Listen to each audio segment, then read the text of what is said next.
Good afternoon, everyone. I'll get us started in a moment. Seems still a bunch of people arriving. We're waiting on one more subcommittee member. And Michael Rubenstein.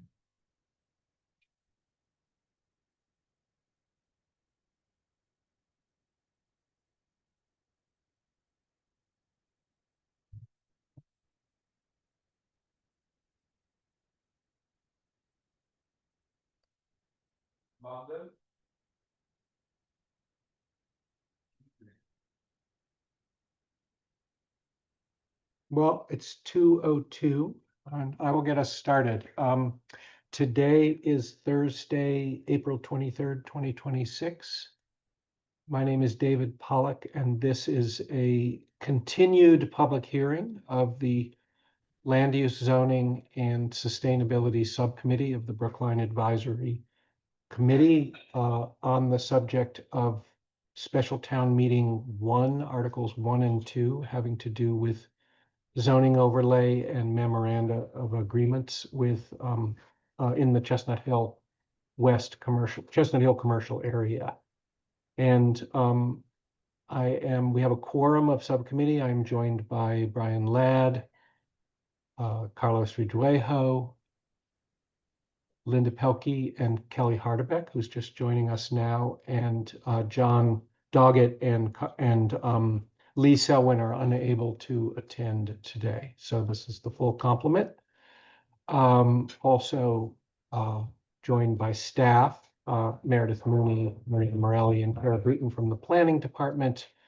We have Carla Benka and Janice Kahn, both of whom are on the Chestnut Hill Commercial Area Community Advisory Group. Other Dick Benka is here, Jennifer DePazzo Gilbert and Cliff Kensington are here from City Realty and attorneys, and Taylor Lee is here from the office of Jeffrey Allen, and Paul Sainer.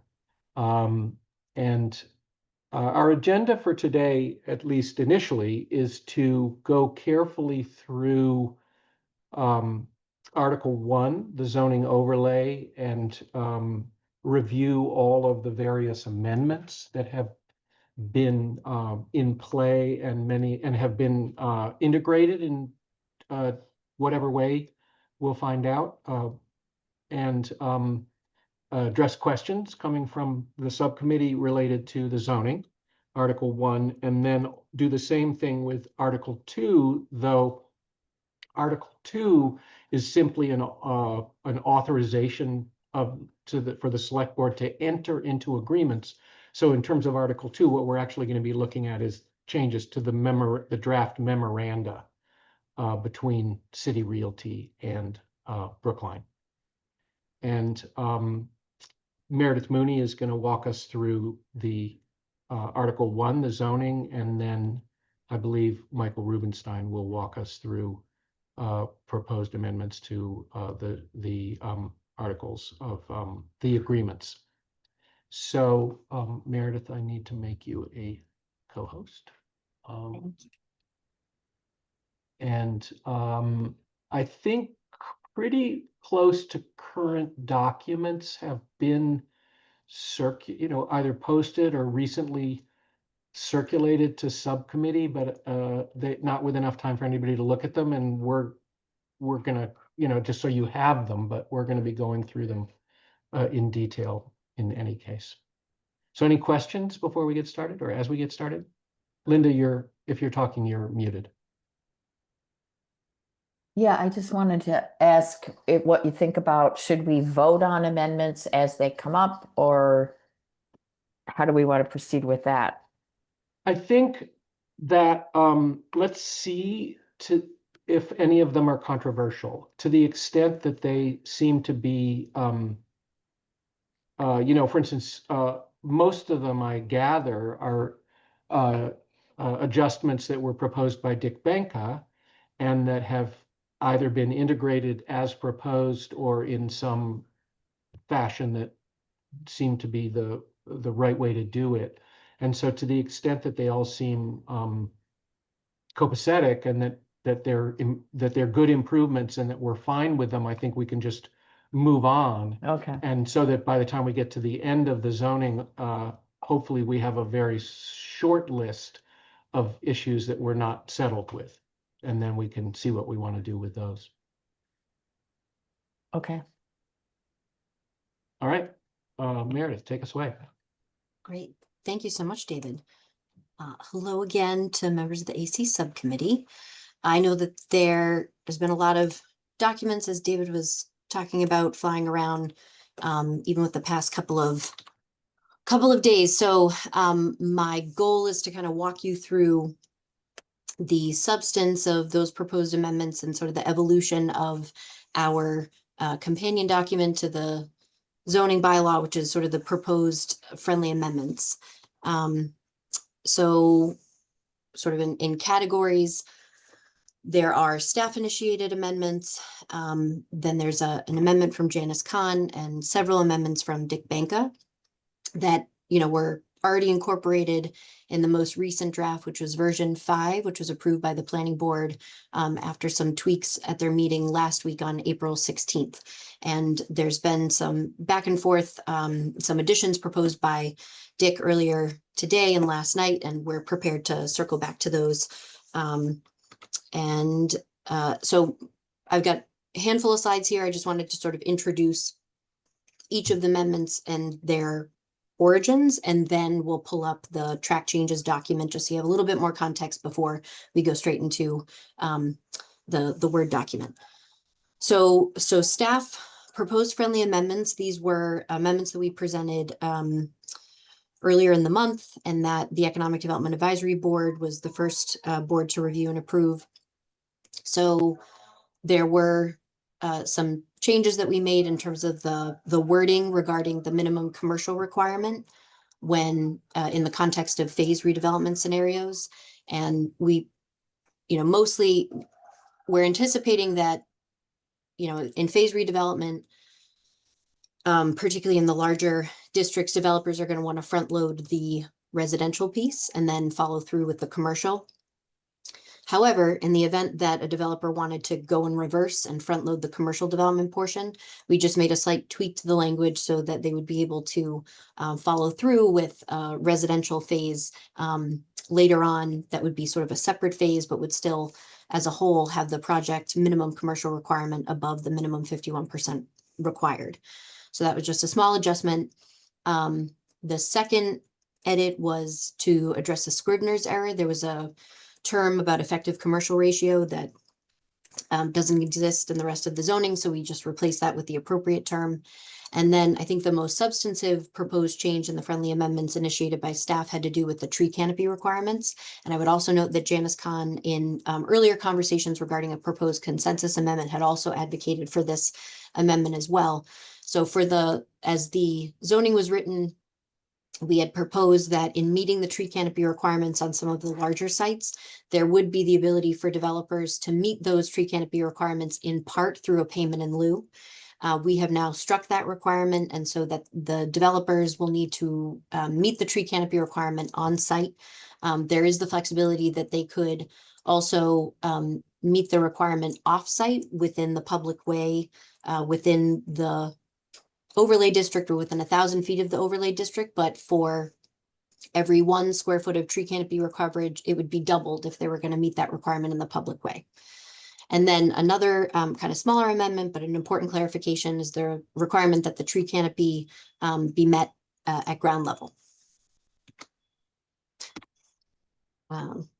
So then there's the Janice Kahn consensus amendment, which has a couple of related edits in the text of the zoning, but in terms of the substance of the proposed policy adjustment. So the way the current zoning is written is that in the CHC4 subdistrict, the standard maximum height is 12 stories, and there's one potential height bonus for 14 stories. And so in order to get 12 stories, the current requirement is minimum 51% commercial as part of a development proposal. And you would get the 14-story height bonus if your proposal included 60% or greater proposed commercial use. So Janice's proposed amendment would modify the height bonus structure. And instead of 12 stories being the standard maximum height, that would be reduced to 10 stories for a minimum 51% commercial requirement. And then there would be 2 height bonuses. So the next height bonus for 12 stories, you'd be eligible for if you had 55% minimum commercial, and then 14 stories for 60%, which is sort of maintaining the current 14-story height bonus. And I'm However, sorry to interrupt, Meredith. I yeah. just wanted to, this was something I was wondering about the other day. Can you just clarify what the actual zoning height limits are and whether they refer to stories or only feet? So the zoning refers to feet. Okay, thank you. So it would be right now in the CHC4, not near the peripheries, but sort of in the central part of those blocks, you could have between 157, 175 feet height. Right, but these 10-story, 12-story, 14 stories are actually estimates of what's most likely to show up within Yes. those height limits. But if somebody could figure out a way to do 11, 13, and 15 at those 3, then they would be allowed to. It's not that they can't do more stories, it's just they can't exceed the height limit. Is that right? Yes. Okay, thank But you. there's a height requirement on the first floor of 15 feet, right? For the Mhm. story, Minimum. the floor to ceiling height or whatever we call it, right? So, Floor to floor. yeah. Right. Okay, thank you. I'm a little concerned about this business with the asterisk. I'd like a little more explanation of that. So as part of, and I know Janice is on the Zoom as well, but so as part of this proposal, there's still an opportunity, given that we're now increasing the minimum commercial requirement for 12 stories, there's still an opportunity for developers to initiate a negotiation with the select board to reduce the minimum commercial requirement for 12 stories down to 51%. And what I think is very elegant about this proposed amendment is that this creates another opportunity. We have a couple other places in the zoning where we sort of left these placeholders for opportunities for the select board to initiate a request for an MOA and tax certainty agreement. So this would create another one of those opportunities. And then, it still preserves a pathway for City Realty to move forward with their proposal in its current form. But it's only the CHC4. Yes. Hmm. And only the 12-story height bonus. Okay, well, I see Janice putting something in the chat. Yeah, Janice, while we're on this, do you want to just ask your question? Yeah, so my understanding is that this is zoning. This is not the MOA. The MOA, I understand, was made with the select board. But when it comes to the changing of the parameters here, I was under the assumption that it would be planning board, not select board, that would be involved with this. So I just want some clarity. Hmm.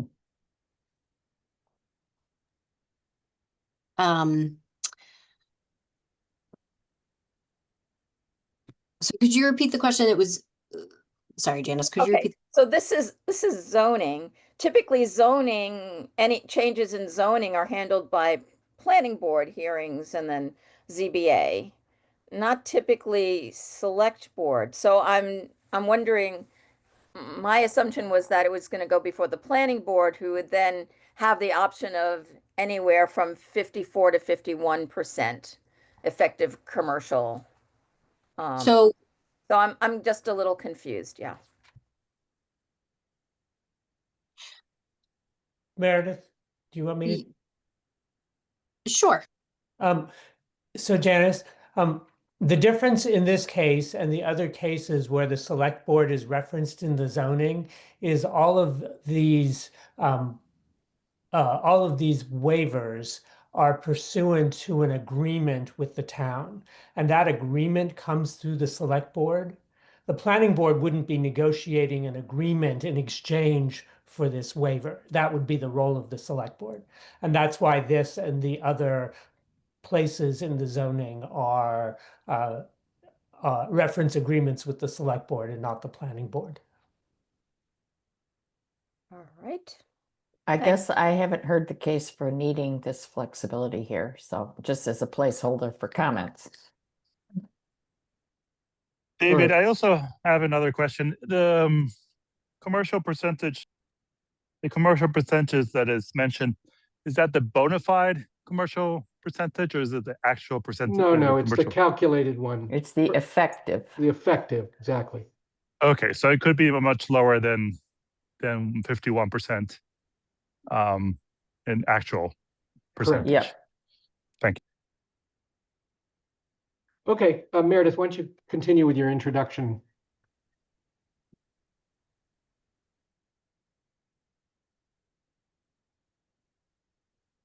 So there are several places throughout the zoning, as you'll see, was when we go through the track changes, where Dick Benka had proposed some edits. And I think just to try to broadly categorize the themes that those fall into, which Dick also summarized in his cover memo,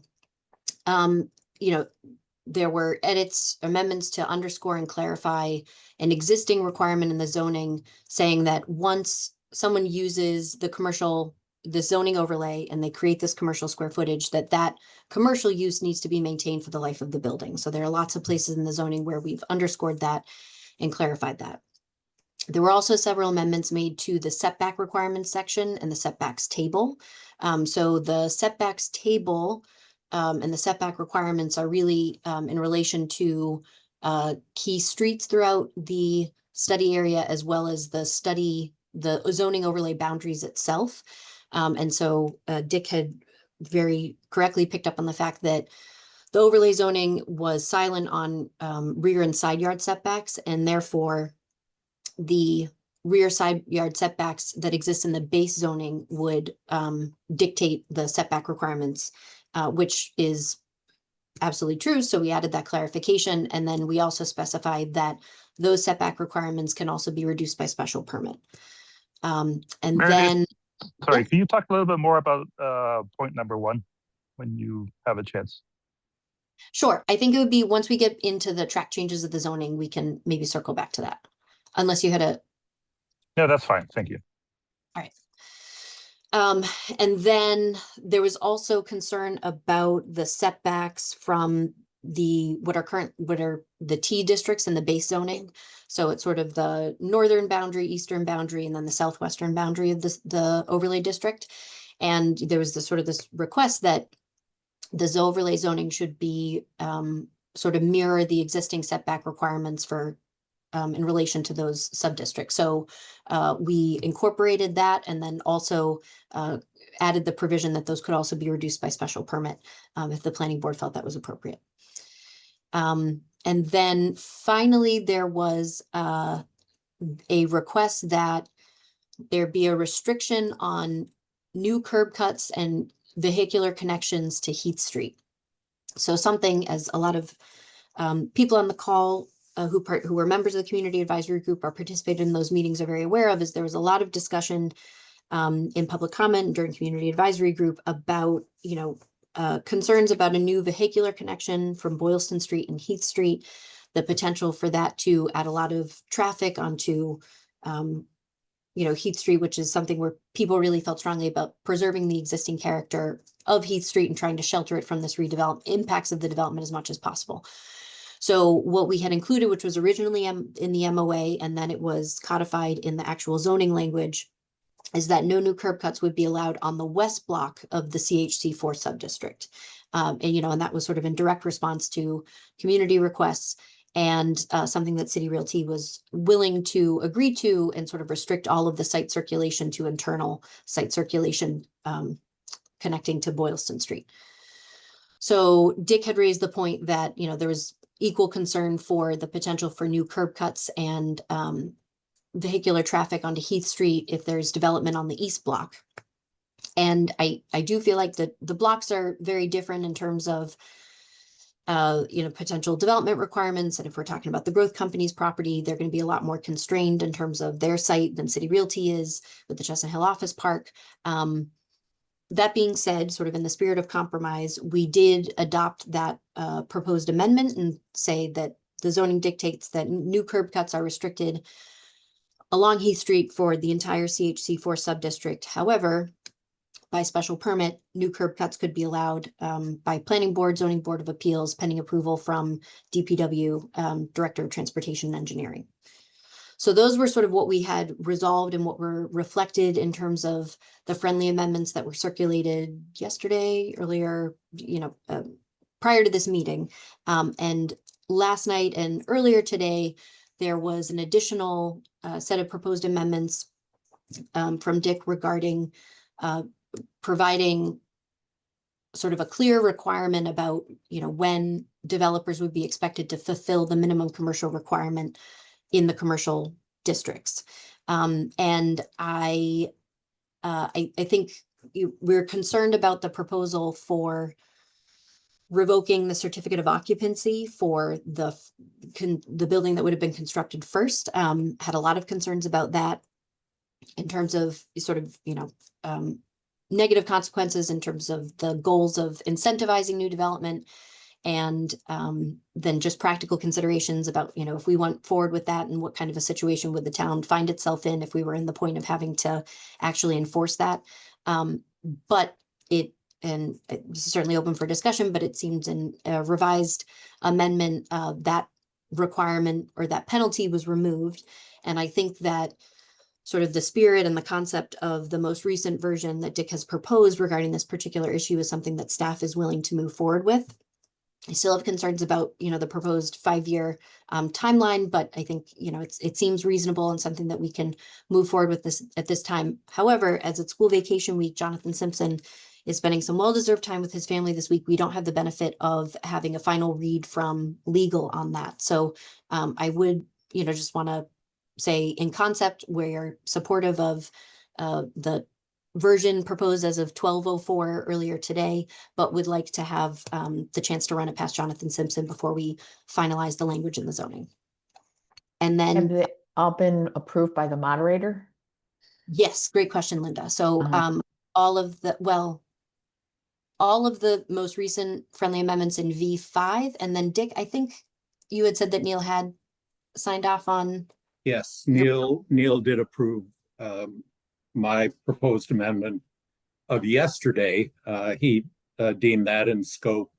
And if anything, what I suggested today in response to Dan Bennett's comment is certainly within what I did yesterday. So yes, it is in scope.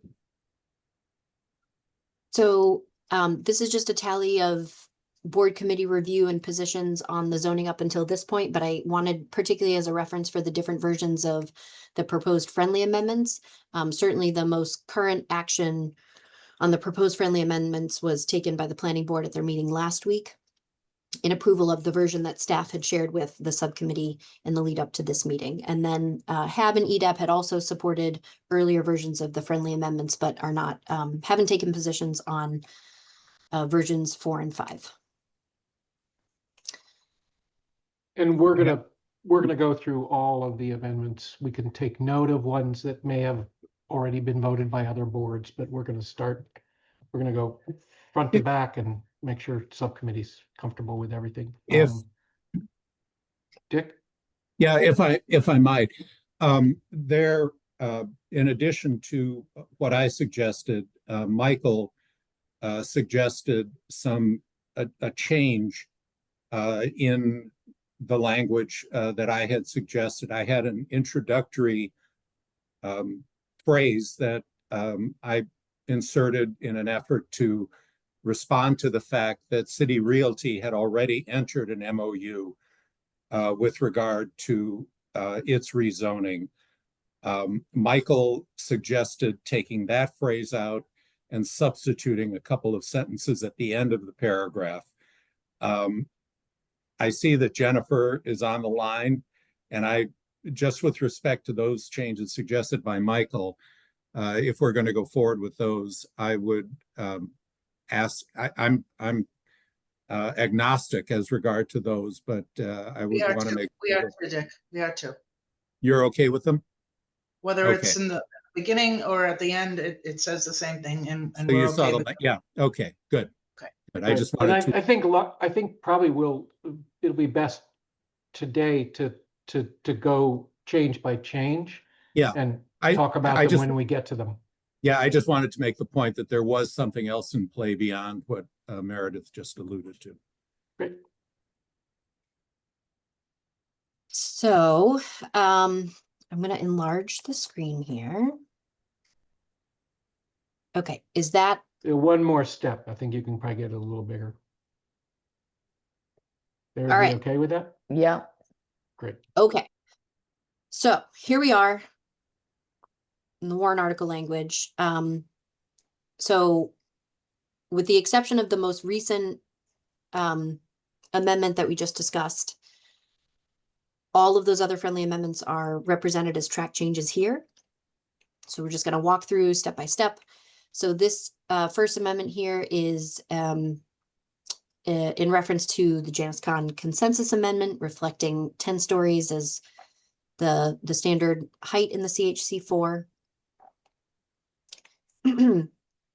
So to Carlos's question about, this edit here about project shall provide and maintain commercial uses at the ground floor. This is an example of underscoring a requirement that exists in the zoning already, that once a commercial use is established in projects developed under this overlay zoning, that the commercial use, the expectation is that commercial use is going to be maintained for the life of the building. And we did have language that, if there was a situation where what is currently commercial square footage would be converted to non-commercial use, that could be allowed with the assumption that that commercial square footage is replaced elsewhere within the project. And it's any type of commercial, not just retail and restaurant. Right. And so we did add language sort of specifying how this requirement is applicable to both the ground floor commercial use requirement, which exists in the zoning, as well as the, overarching minimum commercial requirement as well. Except it gets complicated by the factoring with the effective square footage and all of that. Well, How I mean, for example, if someone, if there was using the hotel use, for example, Linda, hotel use would either have to be replaced with commercial square footage that's for hotel use, or for a use that is also weighted as 1.5 in terms of its effective factor. Or if it wasn't, it would have to be the full, it'd be a larger number. Right. Like so if you're replacing something that was valued as 1.5 and really it's only a 1, then you would have to add half more to make it equivalent. yes. Is that spelled out anywhere?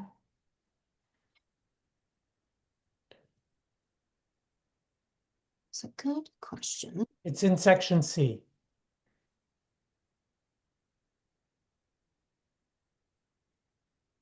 Keep going. Nope, I think it's here, Michael, right? This is the, No. It's she was talking about the effective factor. That's the minimum commercial use requirement in section C. okay.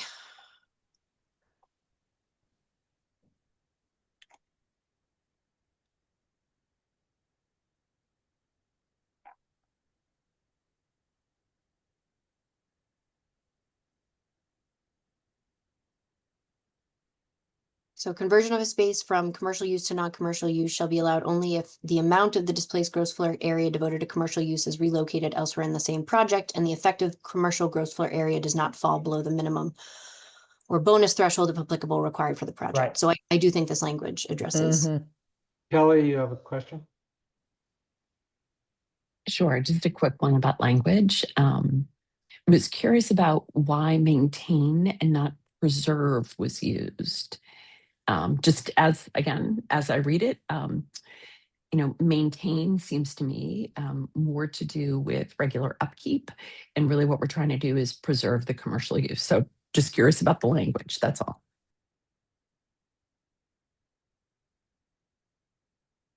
That is a great question, Kelly. I mean, if you're trying to reach a level to fill a bucket to a certain mark, to maintain that level it seems okay with me. I mean, preserve seems vaguer. But Sure. It was just an open question as I was reading Dick's initial amendment. That's all. all right, back us up to where we left off. Right. So back. Yeah. All right. And maintenance of commercial uses. So this is language sort of clarifying that there's the expectation that this maintenance of the commercial space at the ground floor is applicable for the ground floor uses, and sort of acknowledgement of how this fits into the ground floor commercial requirements and the flexibility that we built in, that there are certain areas within the study area where you have to provide the ground floor activation, and then there are areas that there's the opportunity to receive a waiver, or, Heath Street, for example, is exempt from that ground floor commercial activation requirement. So this language acknowledges that. Additional edits about ongoing the maintenance or preservation of the commercial space. This change from project shall provide through each phase of development is the one that we'd created in the event that developers were going to follow through with residential towards the end of their phasing. These were a couple of edits that we had a couple rounds of, modified a couple times, but the spirit of Dick's original proposal, where we had a qualifier for the requirement to provide evidence of financing as well as breaking ground in order to receive a certificate of occupancy for the first building constructed. So we just added the qualifier of it has to be satisfactory evidence, which I think was a great amendment. Okay, and so this is incomplete. So I was in the process of incorporating the full scope of the language from Dick's amendment from noon into here. So if we could come back to this one, maybe after there's been some discussion, comment, and lull in the meeting, so I can just go back and plug that in. But I would, there were. Sorry. I wanted to go back just a minute to the previous one, because it's about the, I'm wondering why the building commissioner didn't have the same issue with talking about the phasing and not being able to go, not giving the CO, the certificate of occupancy. Is that what this is saying for the residential building, unless there's proof that the work has begun on the commercial? Is that the spirit of this? Am I getting that right? Yep. Okay, so why is that not the same issue that the building commissioner had about we're mixing zoning and building code and blah, blah, blah? I think that was regarding the issue of enforcement. Mm-hmm. I would defer to the building commissioner on sort of the nuances of that, but I think I have some So, other. Yeah, the difference is in one case you're holding a certificate of occupancy, which is vitally important, and in the latter case, the issue that the building commissioner was concerned about, you would be taking away a certificate of occupancy that was already issued. That was suspect to the building commissioner, but I think what Dick has proposed is satisfactory even to the building commissioner, and that seems to work really well. So that concept, as Dick has revised it, sits much better with the building commissioner. That so works. he's willing to use that as a zoning enforcement mechanism in this case because it hasn't been granted. It's not like taking away an existing one. That's right. Okay. Yep. Okay. And I would say that my amendment most recently leaves the issue open rather than stating it explicitly. So the withholding of this certificate, you mean, Dick? we could see where Okay. it goes down the road. Yeah. All right. And I'm assuming there's definitions somewhere of breaking ground and Yes. yeah. Okay. Okay, so coming back to this section, but this is the section where, you know, in terms of the concept and the spirit of what Dick has proposed here, we are willing to move forward with that. We would just want the opportunity for Jonathan to do some wordsmithing to address some of the issues that Michael addressed and his proposed modifications to this. And then also just to make sure that this new language is appropriately integrated with this other section that we had incorporated sort of in direct response to some of the issues that Growth Companies, one of the other large property owners in the 4.0 study area, had raised. So adding the CHC3, who is that impacting? The largest property owner in the CHC3 would be Salvatore Capital Partners or Properties. Okay, and we have not engaged with them at all. We have no idea of. They submitted a letter of support for the zoning. That was one of the links in the supplemental reference materials page. Yeah, I actually did see that letter. You're right. Okay. Okay. And then actually, sorry, one clarification question for Dick. In the proposed language here, as I was incorporating this, I noticed that you added the word additional, so allow up to 5 additional years. Mm. Did you mean, did we want to keep additional in there, or did we want to keep it restricted to just 5? Well, the initial language, if you go back up, that I suggested, is that the C of O for the commercial, assuming the residential were done first, the C of O for the commercial under the zoning, under the special permit, would have to be completed within, the commercial would have to be completed and the C of O issued within 5 years. If you go down, the idea was that by agreement with the select board, there could be an additional 5 years. But you know, this would provide more flexibility to the developer. The 5 years is already in there.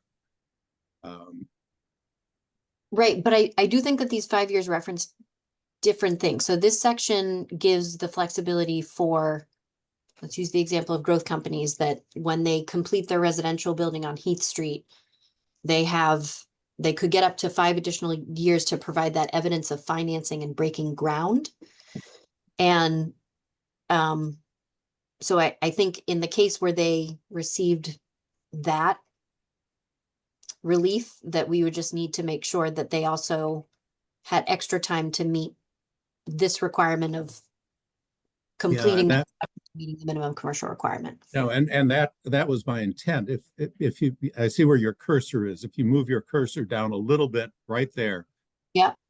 The requirement to complete the buildings needed to comply with the applicable commercial use requirements is added as an additional requirement. And by agreement, what I was trying to do was to mirror to some extent the additional flexibility in the MOA. And this would allow them an additional time to complete that second building by agreement with the select board with adequate protections to the town. And with adequate protections to the town, what I'm contemplating, though not putting explicitly in the zoning, would be the tax penalty agreement, similar to what City Realty agreed to. So, okay. I mean, it may be, just looking at it, perhaps as part of the wordsmithing, we can look at this. It may be inelegant having the financing and breaking ground in the same paragraph as the requirement to complete the buildings. But my intent was to offer an additional period of time by agreement with the select board, which I contemplated would have something like the tax penalty agreement. Okay, that's helpful. So Dick, excuse me, David, I just have a question for Dick about this as it pertains to the MOA. Go ahead. Dick, are you saying that the up to 5 years is serves as an additional cap in the case that we have penalty payments? Because in the city realty agreement right now, there is an agreement for penalty payments after a certain period of time. Right. But there's no cap. They could presumably continue to make penalty payments ad infinitum.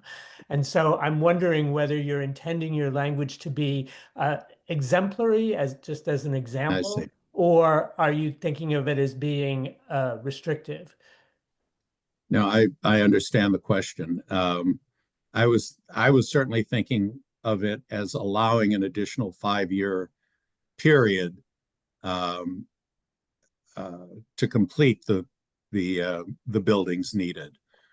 I mean, But it we could applies where it's 300,000 square feet or less. Yeah, that refers to CHC4 East. That refers to the growth company properties. That 300,000 square feet yeah, or less. or potential project. So it's not the same as what the MOU covers. No, the MOU, the existing MOU, I tried to cover, if we go up a little bit, with the phrase, unless the applicant has entered into an agreement with the select board in advance of filing for a special permit under this zoning. That was designed to exclude the City Realty CHC4 West. And that's where Michael has suggested some alternative language that Jennifer has said would be okay with City Realty. So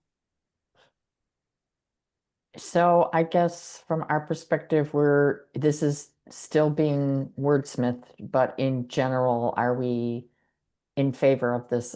So you're allowing it up to 10 years effectively.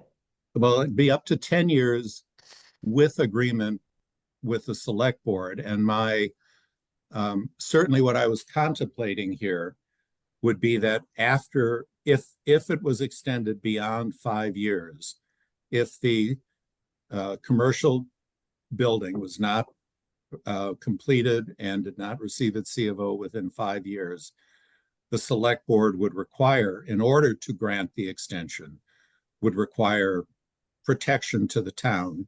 And in my view, the protection to the town would be a tax penalty agreement that mirrored that of the Realty's MOA.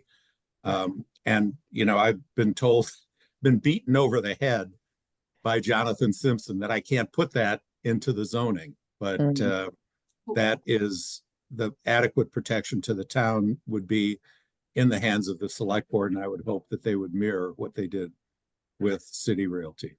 Right. So how would that work if you can't put it in the zoning, which I agree?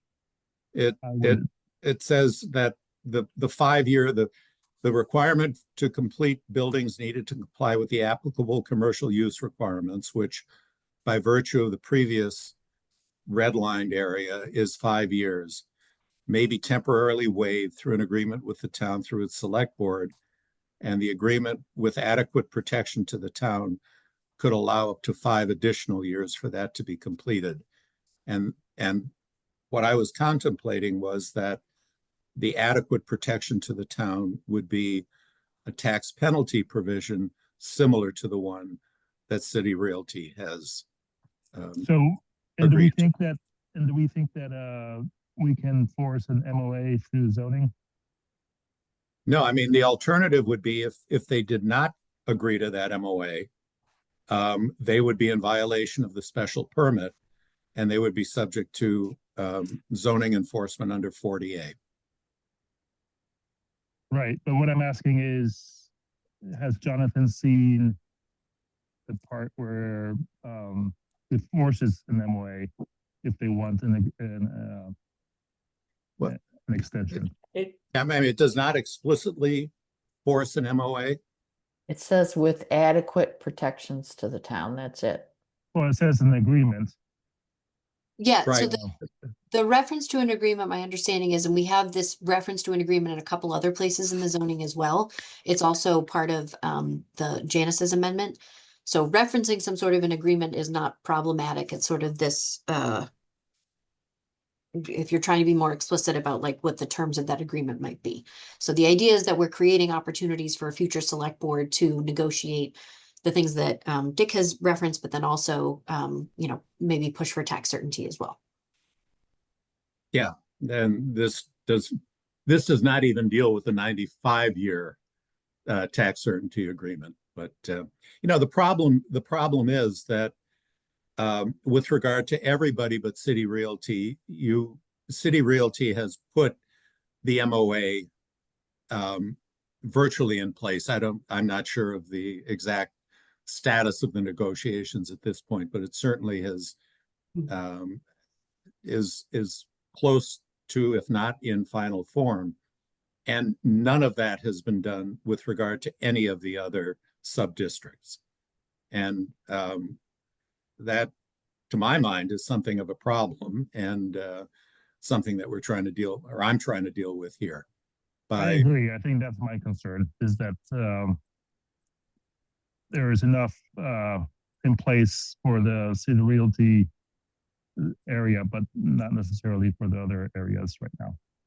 Yeah, and so, you know, what I'm very much trying to ensure is that there be some sort of language that requires the commercial use requirements to be done. You know, initially the provision was that the C of O would remain, for the residential, would remain valid only if that happened. And certainly Dan Bennett objected to that. So that explicit language is out of this.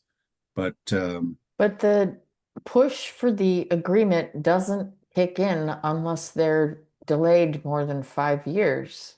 right, they do not have to do it for 5. They do not have to have the C of O for the commercial for 5 years after the C of O for the residential. But that mirrors what City Realty has. City Realty's tax penalty provisions do not take effect until 5 years after the C of O for the residential, if they don't have the C of O for the commercial by then, under their MOA. Mm-hmm. So I was trying to track the City Realty agreement in this provision.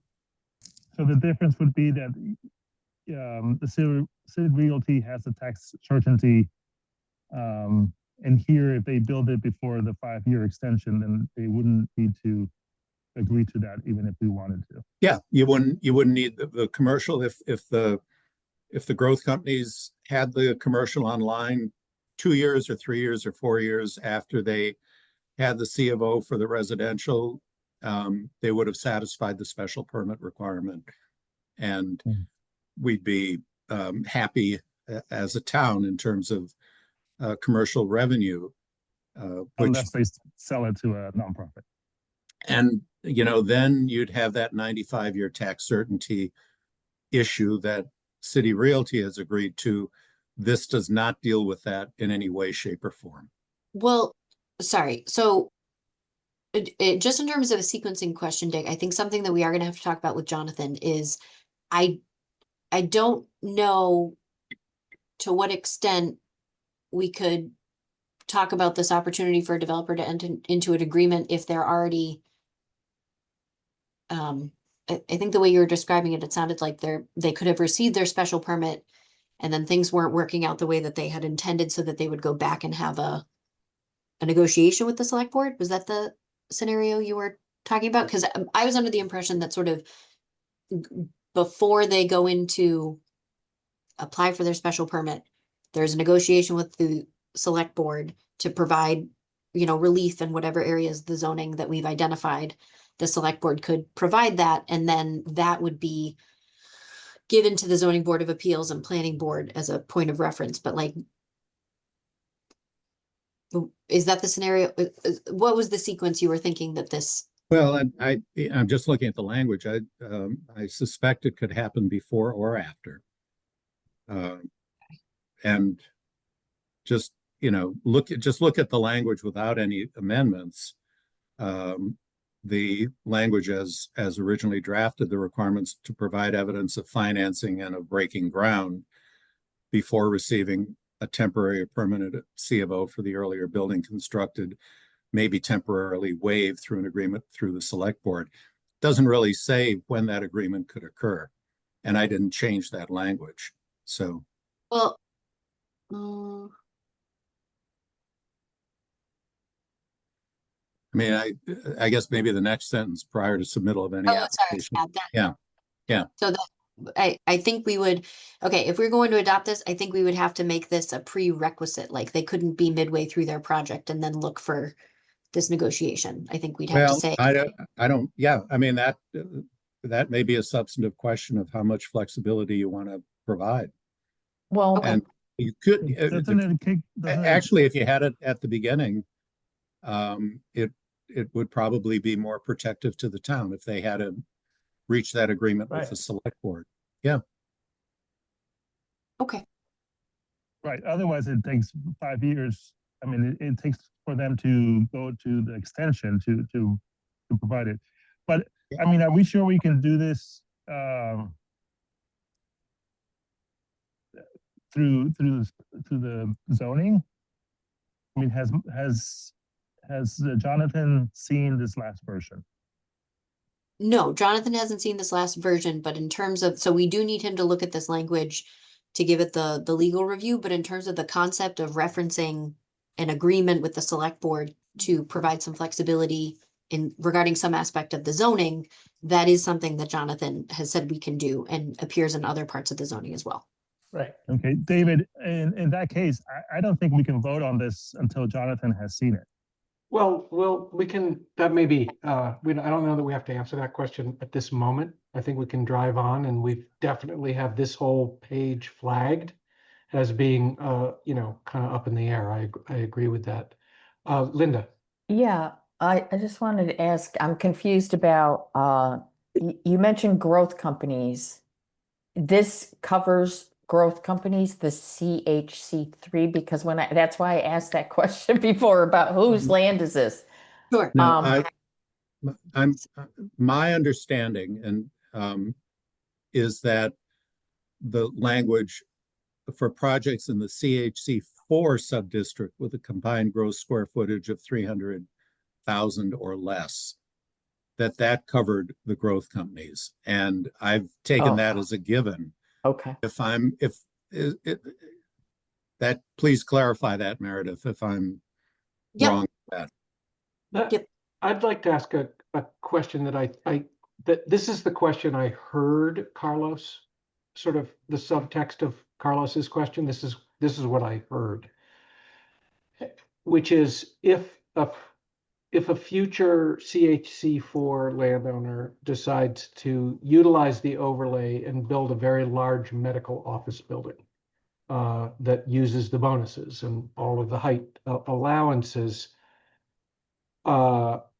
what protections does the town have if they don't enter into any other agreements, if they just use the zoning and then one of the hospitals comes forward and offers to buy it for a large amount of money? What protections does the town have to not lose the commercial taxes? Just at that high level, how are we set up for that scenario? So that would be a scenario in which the developer doesn't need flexibility in any of the areas that we have flagged as areas of potential negotiation with the select board.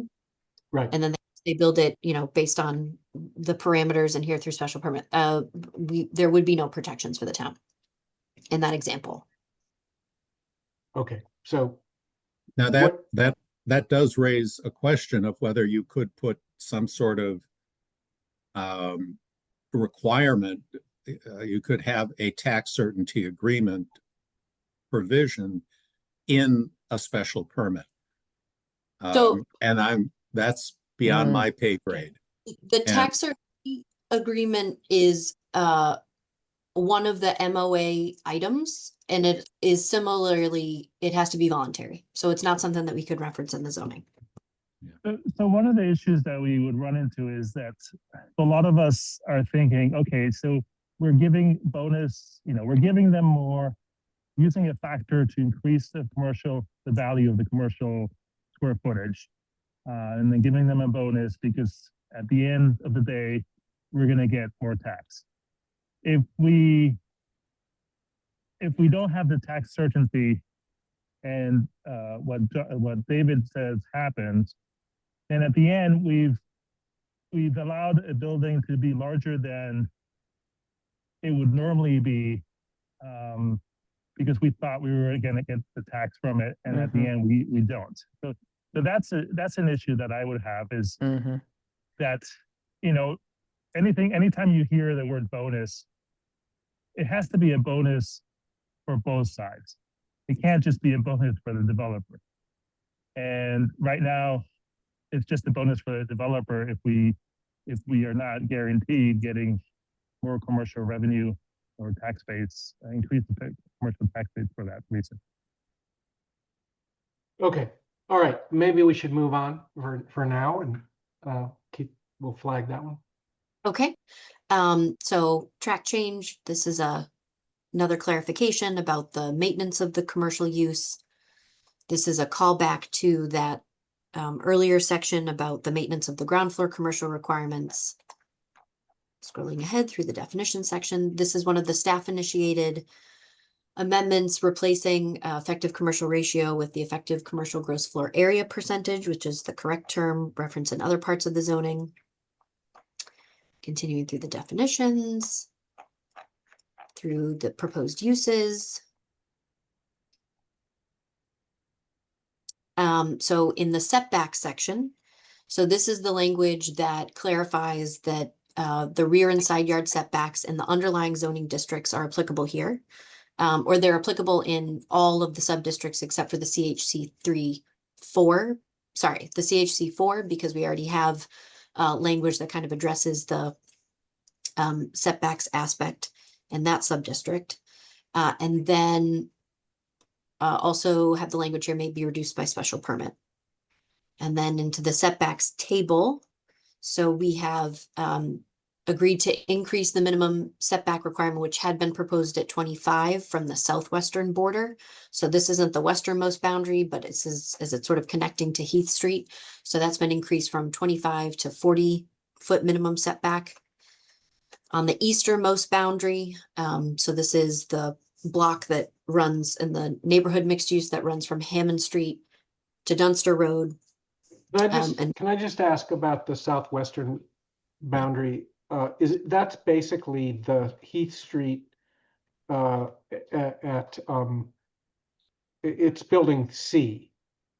Yes. Yep. And in that corner, right? Okay, so that little section there expands. Only that perpendicular line expands. It's still 25 feet for the entire frontage along Heath. It's just that diagonal. This would be 40 feet. Got it. Okay, fine. Please proceed. So then in the easternmost boundary, also increase the minimum setback requirement from 10 feet to 20, can be reduced by special permit. The setback here in the western block cannot be reduced by special permit. And then in the northernmost boundary, increasing that from minimum 5 foot to minimum 20-foot setback can be reduced by special permit. So we didn't contemplate any, cap on that. I mean, just leaving it wide open like that, it can be reduced to 0. I mean, I think we should have thought about that. So, like, maybe reduced to X as a minimum or something. Just So if I could just say, Linda, there's really like 80 pages, literally 80 pages of design standards and guidelines, which is really going to guide the planning board's recommendation to the Board of Appeals. All of this is by special permit. All of these reductions are by special permit. And while it's theoretical, I think that there's so many requirements for on-site tree canopy, as well as streetscape requirements, it's really a tall order. And I think it really puts the planning board in a really like narrow lane as well. There's not a lot of latitude. It's really hard to see that holistically because this is a zoning approach that Brookline tends to use, which is we have our overlaid zoning and then we have like maybe guidelines. So maybe just keep that in mind, and that might provide the assurance that you're looking for. Well, I would think maybe saying the 5 foot is the absolute minimum wouldn't be crazy. So anyway, you can go on. I want to, Sorry, I just wanted to say, actually, maybe you have it on the next page. But it would be useful to have a visual drawing of this reduction so that people can understand exactly where it's happening. Sure, Carlos. I don't have one of those prepared, but I'm happy to pull up the design or one of this. I can go back to my slide deck and pull up the setbacks. Do you want me to do that now? You don't have to do it now, but I think it definitely would be useful because it's hard for a lot of people who don't know the site exactly the way we do, where all these areas are. Meredith, isn't there a setback picture in one of in this document? In the zoning, it's just for the western block. Okay. Let me pull Okay. up- I'll toggle over to my slide deck.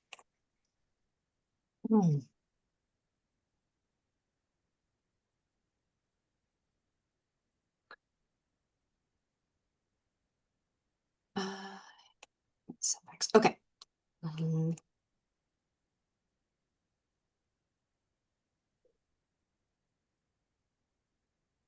Okay, so let me go full screen. Can everyone see that? yes. Okay, so the setback adjustments, so we're increasing, so starting from the northernmost border, so that's this area. So this is going to be increased from minimum 5 foot setback to 20 foot minimum setback. Can be reduced by special permit. It's a front, side, rear. What? From this boundary. So I would guess I think it would it's defined as the northernmost. Okay, but it's It's yeah. that one. I mean, I think this is why we need a visual that it has been created because we're sort of doing this on the fly.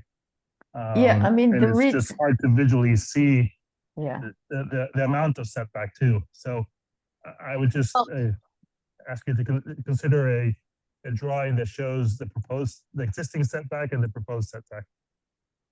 Sure, we can certainly work on that, but I would just for reference, the blue is and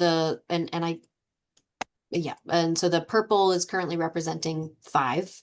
So it would be, double the length of the 10 foot. We can provide an updated diagram, but just for point of reference in terms of the setbacks that we're talking about. So this is the northernmost boundary increase from 5 foot minimum to 20 foot minimum. And the eastern boundary, also increasing this from what's currently a 10 foot minimum setback to 20 feet, so doubling this. And then over here in the southwest corner, this will match the 40 foot setback requirement along the western boundary. And so that'll connect to Heath Street here. Okay, so nothing is changing with the 5 foot minimum along Hammond Street. No. No.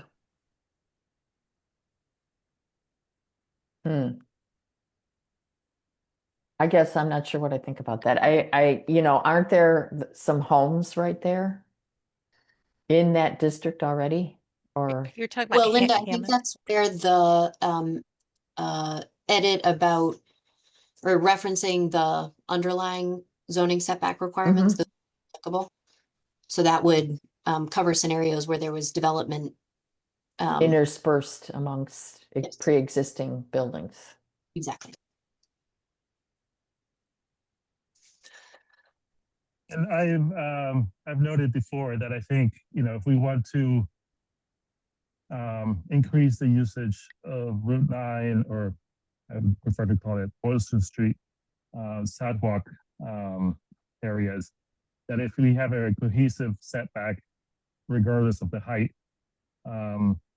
or as close as possible to cohesive, I think it would be helpful to sort of provide more activity on that sidewalk, which I think is possible as long as we keep on treating the street as a street, not as a divided highway. Yes, so I think planning board had a discussion expressing a similar kind of vision and hope, and so we did increase before finalizing the zoning, had a couple workshops, meetings with the planning board, and increased the minimum setback requirement proposed along Boylston from 5 feet to 10-foot minimum, which the planning board felt comfortable with. That would be great. And the sidewalk right of way is quite wide there also. Mhm. I think So it's- is there a build to line for all the potential new development along Boylston Street? That's To something Carlos's that, point? yeah, that's something that Sasaki was pushing for, and I agree with it. I don't know where we ended up with that. Meredith, so if you could just refresh our memory, that would be great. Yep. So the only build to line we have is applicable in the western block here, and it's the 55-foot maximum setback.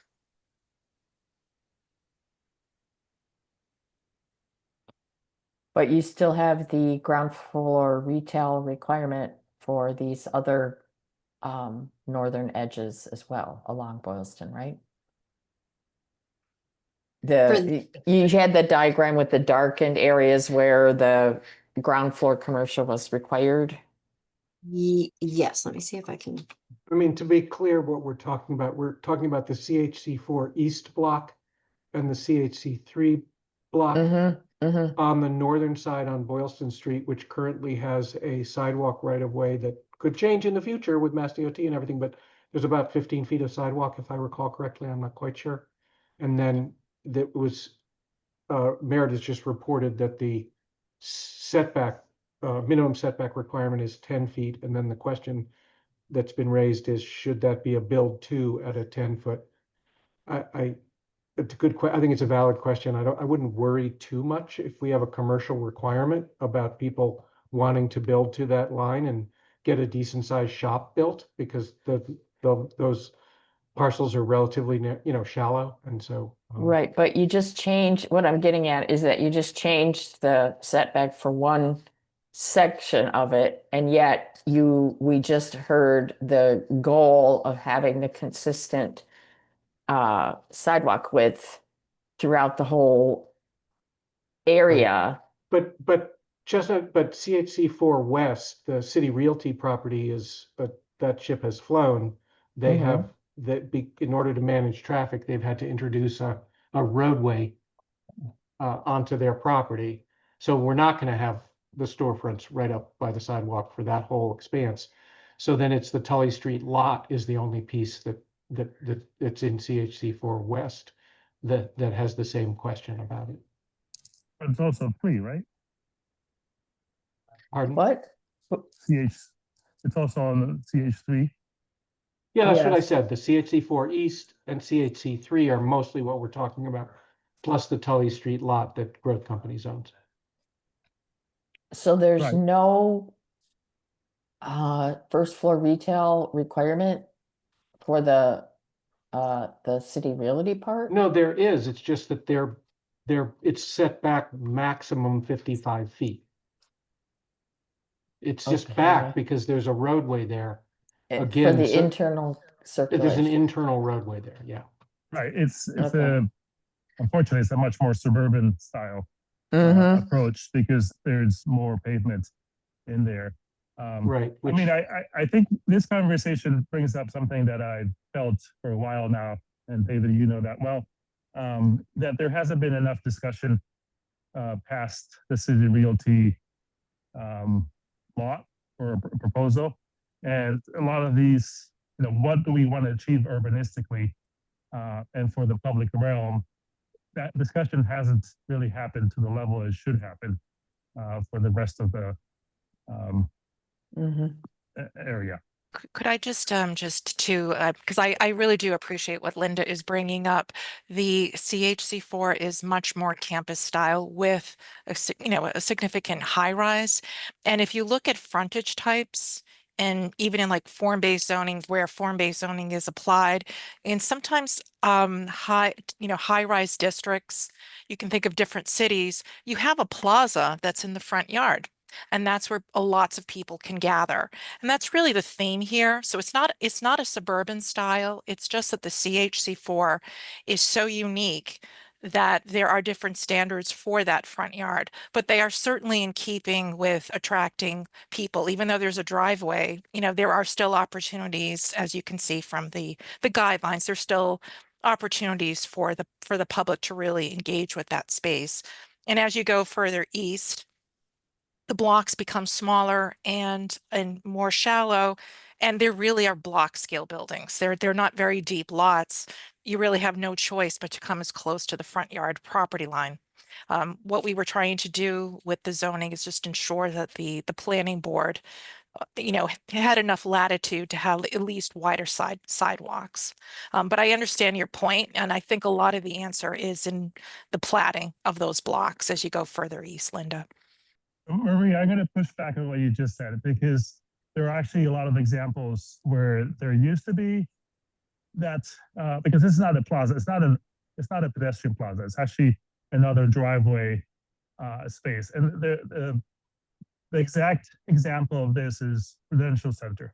When the Prudential Center was built originally, it had a drop-off area where the statue and the fountain and all these things were along Morrison Street down in the Back Bay. Those gardens, that plaza, were slowly filled in by the food court and other developments. And then finally, in the mid 2000s, the hotel was built right where the driveway used to be, and it finally created a Boylston Street with a sidewalk and a facade line that was uniform, from the approach from the 1960s, which was sort of a much more car-centric idea with all the outdoor plazas, the steps, the fountains, and the driveway, which clearly did not work in Boston Properties. Well, Carla, both of you, I don't think it's productive to be at the sort of philosophical level of planning here, because we have spent an inordinate amount. I mean, to your point about whether we've spent enough time on other parcels, the city realty proposal in terms of the ground level planning has been deeply processed, and I don't love the fact that the 55-foot setback and the access roadway on the site, but it's part of the trade-off primarily with protecting Heath Street and the limitation that nothing ever came of conversations between City Realty and growth companies about combining with the Tully Street lot for the initial development. So there could have been other options. So, I think that the question is the narrower one, which Linda brought up, and then Maria, sort of suggested that we're fairly well protected in terms of build, and I did too, in terms of build to, whether I think the suggestion of whether it should say there's a build to there. I mean, also it would have to be integrated with the articulation, 200-foot articulation thing, because so it didn't have internal contradictions and everything. But I think it's a reasonable question that Linda poses about a build to. Yes, no, absolutely. And at the end, we have to remember that at the end, when we are creating zoning for whole neighborhoods, we are creating the look and feel of neighborhoods and urban design. So we do have to take into account all these little details, because the width of the sidewalk or the amount of asphalt or the amount of driveways and all that do have a very strong impact on how people feel when they're in those spaces. So that's the only reason why I brought it up. Okay. And I have a comment about the articulation when we get to it. Yeah. And I think we're almost there. Okay. So we left off at setbacks. Yes. Moving through to maximum building height. So these are the Janice Kahn consensus amendments reflecting 125 feet is the maximum building height and then bonus heights of 150 up to 175. We need to revise this map here to reflect that change. So what does it take to get the 175? Could someone remind me? Your proposal needs to include a minimum 60% commercial gross square footage. Effective. So Effective. that doesn't really change. It's just the starting point is lower. And there's an Well, interim but there's step. the gradation, that's the 12 stories. At 55% effective rate, yeah. But ultimately, if they get to the 60%, they get to the 175 feet. And that is site wide or each So- building? So like in order to build a building that is 175 feet tall, that particular building has to have the 60% effective. To excuse me, Linda, Yes. to be specific, that's all spelled out in the minimum commercial. I'm sorry, in the bonus height section, and the bonus heights are actually allocated by phase. And a phase is specified within the project application under this zoning. And a phase has a scope, which can consist of one, two, or more buildings within it. So you may get, for example, a 14-story building within a phase. And the phase would have to have the 60% commercial, not just the building. Okay. So it's controlled by its own special permit. It's controlled by the scope of the phases within the application Okay. for the special permit. Okay.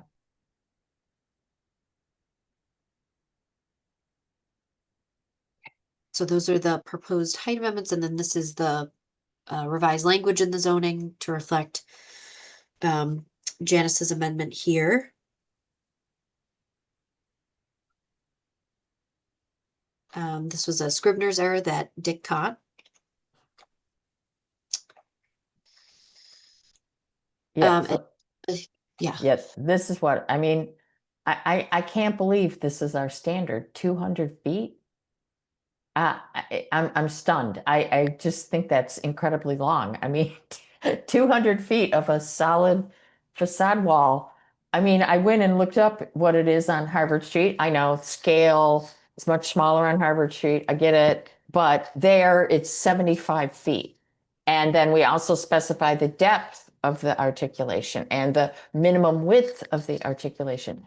You know, Linda, I hear you too, and this is a great thing that you bring up, but it's a little more subtle in Harvard Street, but we actually do have some large site standards. And that was in there, just thinking if we had those large sites that were 2 acres or more in there. And what Optical's Design did, they used 200 feet as a threshold for having a break, whether it's an alley or insets or something. So a lot of the blocks on Harvard Street are like 200 feet wide. So that's why 200 feet kind of works there. And it's not going to be a blank wall because there are a whole layer of standards and guidelines regarding blank walls and how you have to activate that ground floor. So, I just wanted to provide that as a frame of reference, even though that does sound like a big number. yeah, I mean, there's nothing in here that says what the depth of the change should be or anything like that. So it says, this is a really important paragraph here because what it does is it provides some of the techniques, and then that complimentary 80-page document provides a little bit more visual detail about what those techniques could be. And in the planning board's workshop, which was conducted on February 4th, a lot of what you're seeing here is a product of that session. In fact, Steve Hyken, a lot of, just along the lines of what you're bringing up, said, you know, can we have some parameters to ensure we're not going to have this monolithic plane?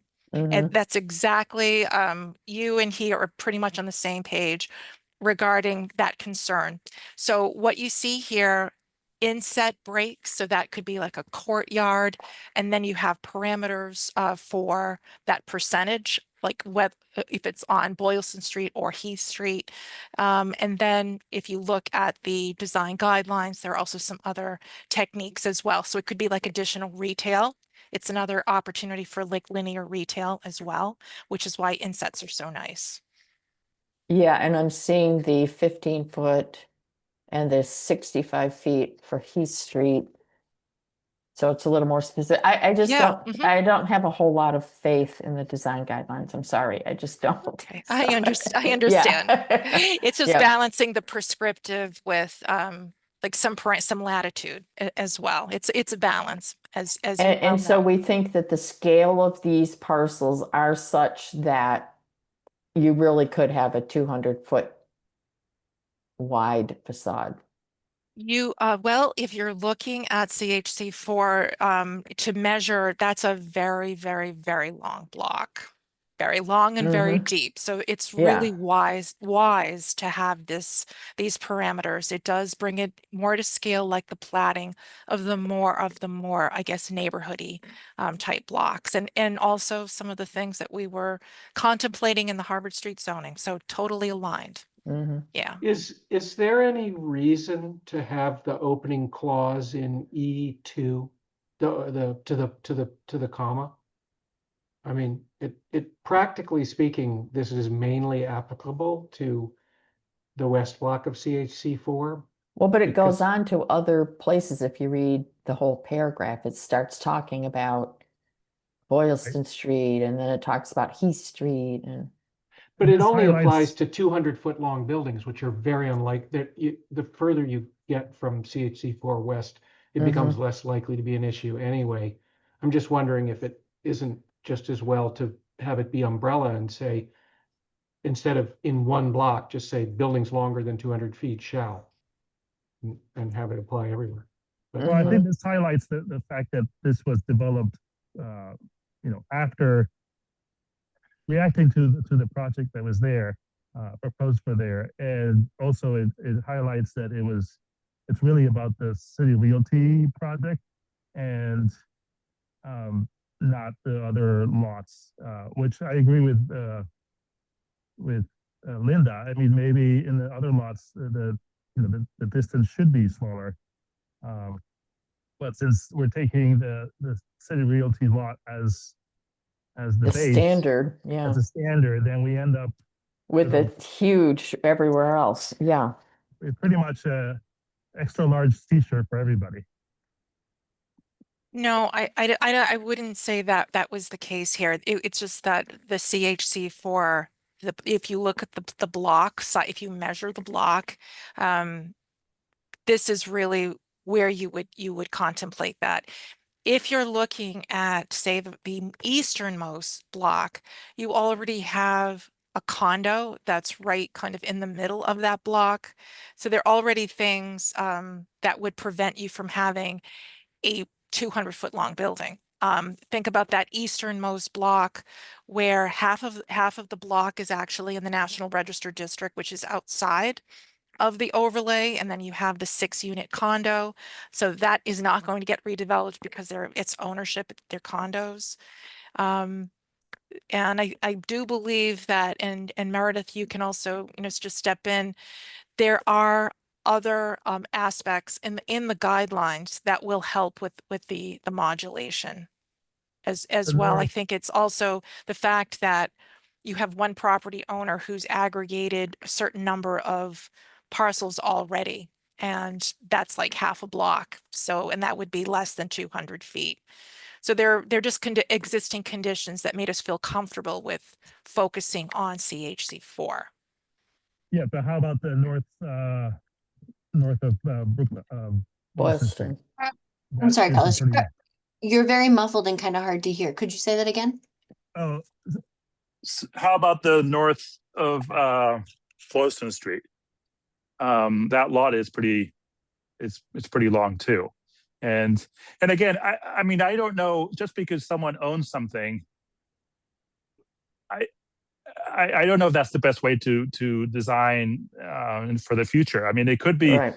the case that you know, they offer billions for those condos in order to create, you know, to amalgamate all those lots and create something. So I think we just need to design something, or design for something that we would like to see, and not just say, well, just because it's Yep. owned by that. Yeah, I Firm agree is- with you. is that. There's also another thing that we're not looking at, and I think this is what helps. There's also a section on large site review, which is part 8. And there are also large site review criteria in those design guidelines that would help you modulate. So, you know, for those sites, and think about the latitude you might need. You know, what if 200 feet isn't right for those other sub-districts? That large site review criteria would certainly help, would give the planning board the latitude it needs to incorporate those techniques that are referenced in the guidelines. So, you know, on the one hand, we can feel more comfortable with 200 feet because we know we're looking at maybe like an 800-foot long block in CHC4. And now we have large site review criteria that help us with maybe where we might need more latitude, where with that threshold, maybe it needs to be less than 200 feet. We don't want to be too prescriptive in the zoning, so let's give the planning board that latitude. Remember, this is all by special permit. And then just as a point of reference, so Carlos, I think you were asking about in the transit-oriented sub-district, what that like Boylston Street, Hammond Street, the length of that frontage would be. And so I think it's about 900 feet for the length of the transit-oriented sub-district along Boylston, and a little over 400 on Hammond.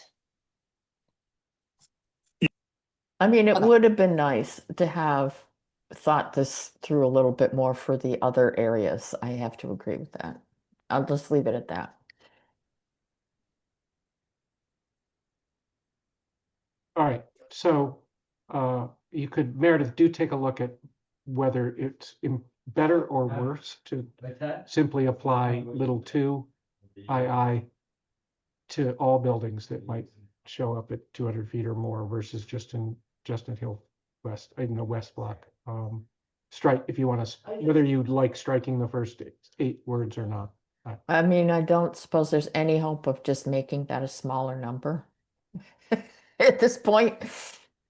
100 feet rather than 200 feet. I mean, in a 200 feet would be, I think the proportions would be a little weird. It's just, that's why 200 feet does seem like a big number, but remember, when this was all being worked out with Sasaki, it was being modeled. So you got to see like an example of the proportions. Otherwise, it looks very skinny and awkward. And again, you know, you do have like a nice, think about some of the shorter blocks on Harvard Street where you have just two lots, maybe like 10,000 square foot lots. That's like each building is like 100 feet wide.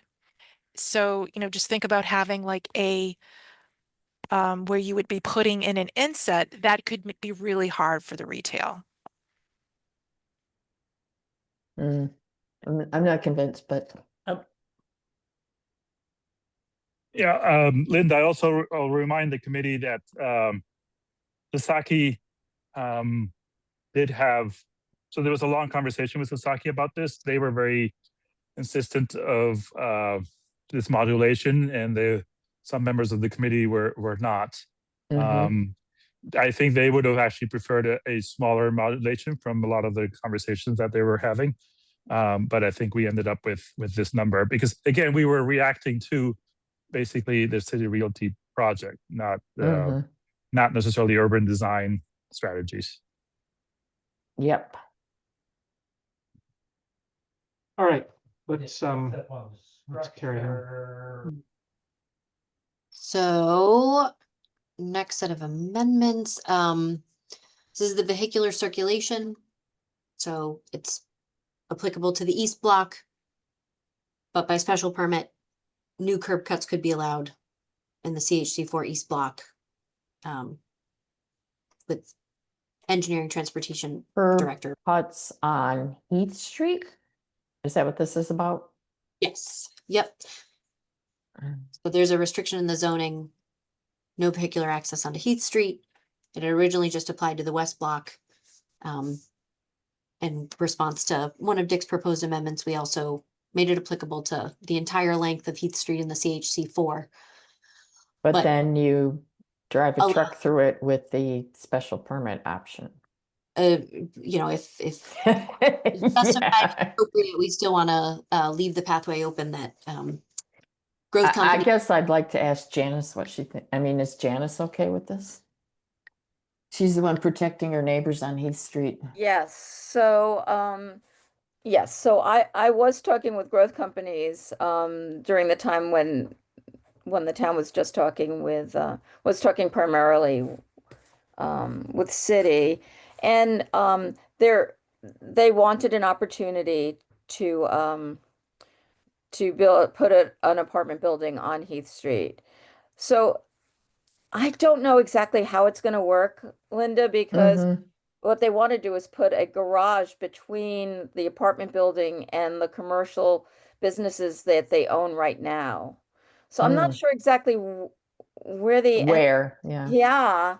And but on the other hand, one of the things that we have that does control traffic on Heath Street is that it's one way going west from Hammond Street to Tully Street. So it can't no, from Hammond Street all the way to Hammond Pond Parkway. So they can't turn left out of that driveway, in other words. It's one way.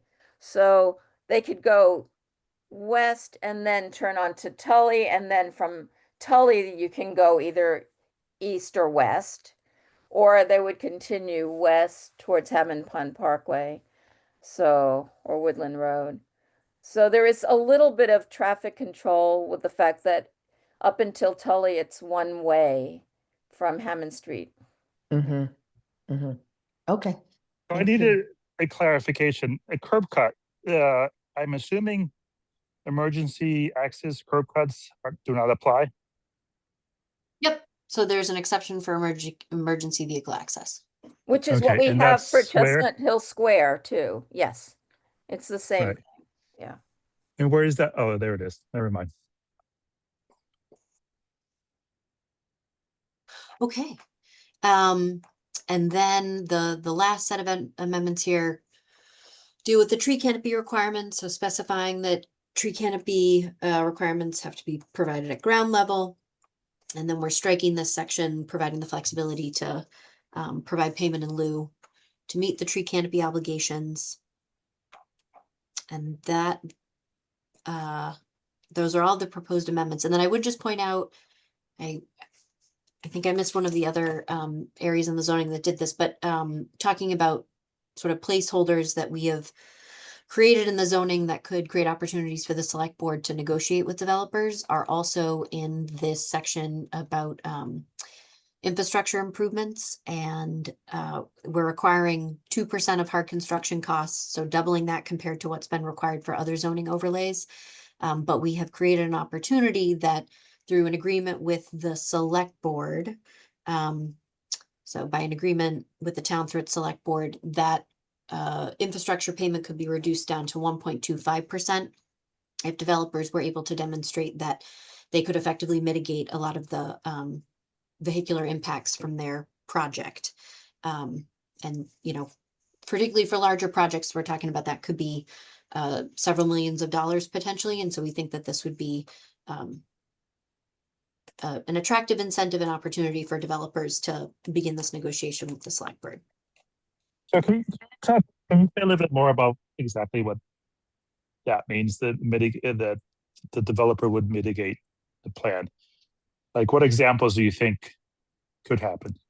So if they were, and I might see if Kara had any other examples from other overlay zoning or development projects, but you know, if the developer was able to demonstrate that, you know, sort of change in lane configurations or signal timing would be able to adequately address some of their vehicular impacts, you know, then, and it would be at a cost that's significantly lower than whatever the difference between that 2 or 1.25% contribution would be. That would sort of be the basis for a discussion about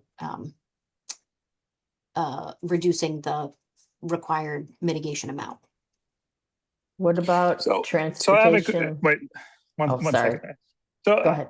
I have a question about this, because sort of mitigation usually means that, at least in my understanding, mitigation really usually means that something is creating an issue. So therefore, in order for the health and stability of the community, something else is given in or done in exchange. And the 1.5, I thought the 1.5 or the 2% was actually also seen as sort of giving back to the community in fixing the neighborhood up. But when you're mitigating traffic that you've caused for allowing your project to work, and then getting a credit for that versus for what you would give back to the community, I don't see those as the same buckets. I don't understand why they would get a credit to do something that, so for example, now it doesn't work, but it works fine. If you do this project, it will really not work at all. So therefore we have to fix it. But we're, in a way, we're subsidizing, at the end, the town is subsidizing that fixing it, because that other 2% could have gone to fixing other infrastructure in the neighborhood. Am I understanding this completely wrong, or there's a different explanation? There, I can jump in. oh yeah, go ahead. Is that okay, David? Absolutely, yeah. Okay, so with zoning, we want to be very careful when we're asking for funds from a developer to make sure that anything that we're asking for has a nexus, meaning proximity, and could be shown that it is something that is mitigation, meaning, you know, if you look at the core case law of when is something is mitigation or when is it exaction. We need to be very clear that anything that we're asking for is in the bucket of mitigation. I hear you that there are some things that would likely not need to be done at least right away, but for our project. But there are also things that we have funded from mitigation like this, for example, pedestrian improvements or Gateway East with Children's Hospital, that didn't make an impact at all on vehicular traffic, but that made a significant improvement to pedestrian and bike modes, and were not needed just because of that one project. And so in working with town council through the decades now, we are very clear that this is our standard of mitigation work to cover these things, but you'll see also in their language that, you know, specifies that it needs to be something within the boundary area. So we have to keep providing that nexus. The 2% is double what we usually require, that we've required for any other commercial development rezoning. And so I think we are stretching that limit, but we are also recognizing that things like signal improvements, lane improvements, which, by the way, for example, for Children's Hospital, did get discounted against that 1%, that they should be continue to be discounted because they are mitigation work that, yes, offsets the specific impact of that project, but also means that it's better than the intersection would otherwise be if nothing happened at all. I understand. Thank you. I mean, I wonder, like, if the cut costs, $10 million to build, or I don't know how much it would cost to build, that, a lot of that percentage goes into there, and it's something that maybe wasn't necessary. But I guess my point would be that when you were describing this to town meeting, the mitigation this 2%, in my view, has a big asterisk because of what you just said. And it's not like the town is getting, $20 million to fix the streets over there. It's a combination of sort of fixing the traffic problem that is caused by a project, and also in addition, as Kara just said, fixing other things for the good of the neighborhood. So I think that that's always been our standard, though, Carlos. This is not a new concept. And no, I understand, but it's the way it's presented on the slide sometimes, especially in the next article. I think it's a little bit misleading how much money is coming, or what the money is coming for, it will be used for. So I'm just throwing the asterisks out there for the pure presentation of the numbers. Gotcha. Not just it's the same way as the tax, the future the forecast tax that will coming in is our best guess. We don't really know, and we also, it all depends, because we just found out the other day from Lincoln, when we were talking about this, about his budget, that as soon as the building gets torn down and it goes through the January 1st milestone, then the next year those taxes are just a lot without the building, and so we lose. So that's not exactly what he said. He said that whatever is on the right, but if there's partially nothing built, it's the improvements are actually valued. Right, but if there's nothing there yet, there's the taxes do go down. So it all has to be factored into the whole discussion, which I don't think right now is completely factored in. But all right, Linda, you were trying to jump in, and then Brian. Well, Brian can go first. He had his hand Brian. up before. Yeah, thanks, Linda. I just, correct me if I'm wrong here, but it seems to me that the language farther down in this paragraph certainly satisfies me in terms of the issues that Carlos is raising, but within the criteria limits that Kara describes when it's saying funds toward planning, designing, or implementing any pedestrian, bicycle, streetscape, or vehicular infrastructure improvements that the town is pursuing within a quarter of a mile. And particularly given the fact that the current situation out there is just about any pedestrian, bicycle, or streetscape improvements would be a step up from what's there now, that it seems to me that satisfies me. If that is directly relevant here, isn't it, to the 2% versus 1.5% number? Yeah, are you done, Brian? Yes, I'm done. Yeah, okay, so my point was gonna be, I don't wanna see us offer this 1.5 wiggle room thing. I mean, I guess we haven't looked at the language yet, but what I'm worried about is somebody proposing a transportation demand management program that doesn't work.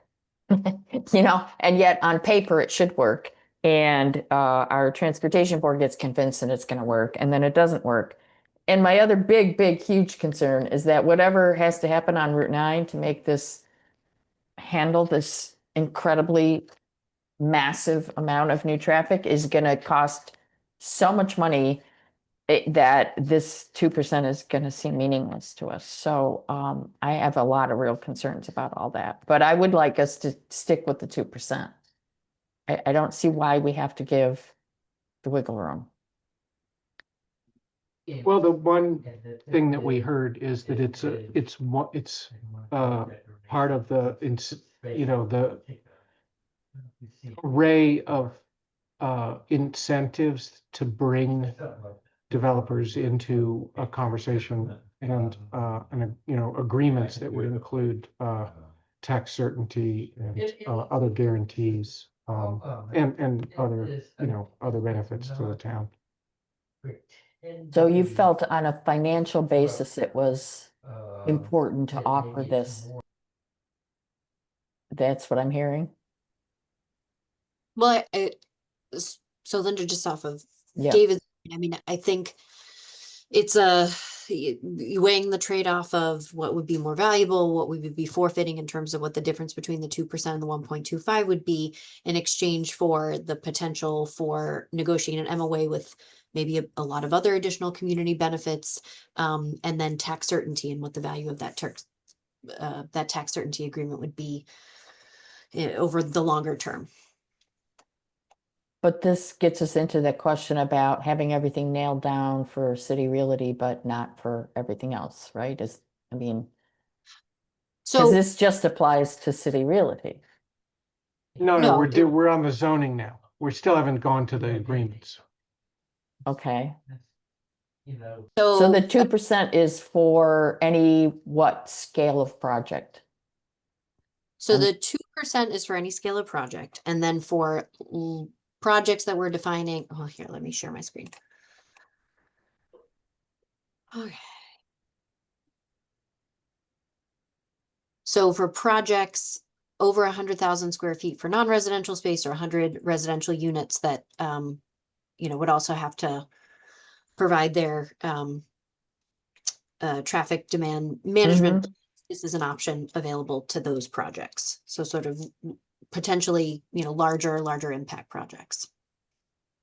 So smaller Okay. projects have to give the 2% and they can't negotiate down? Mhm. No, I don't think that's what this says. I think only anything bigger than 100,000 square feet or larger than 100 residential units has to worry about the 2%. That's my reading of this. No, No? that's not correct. Okay.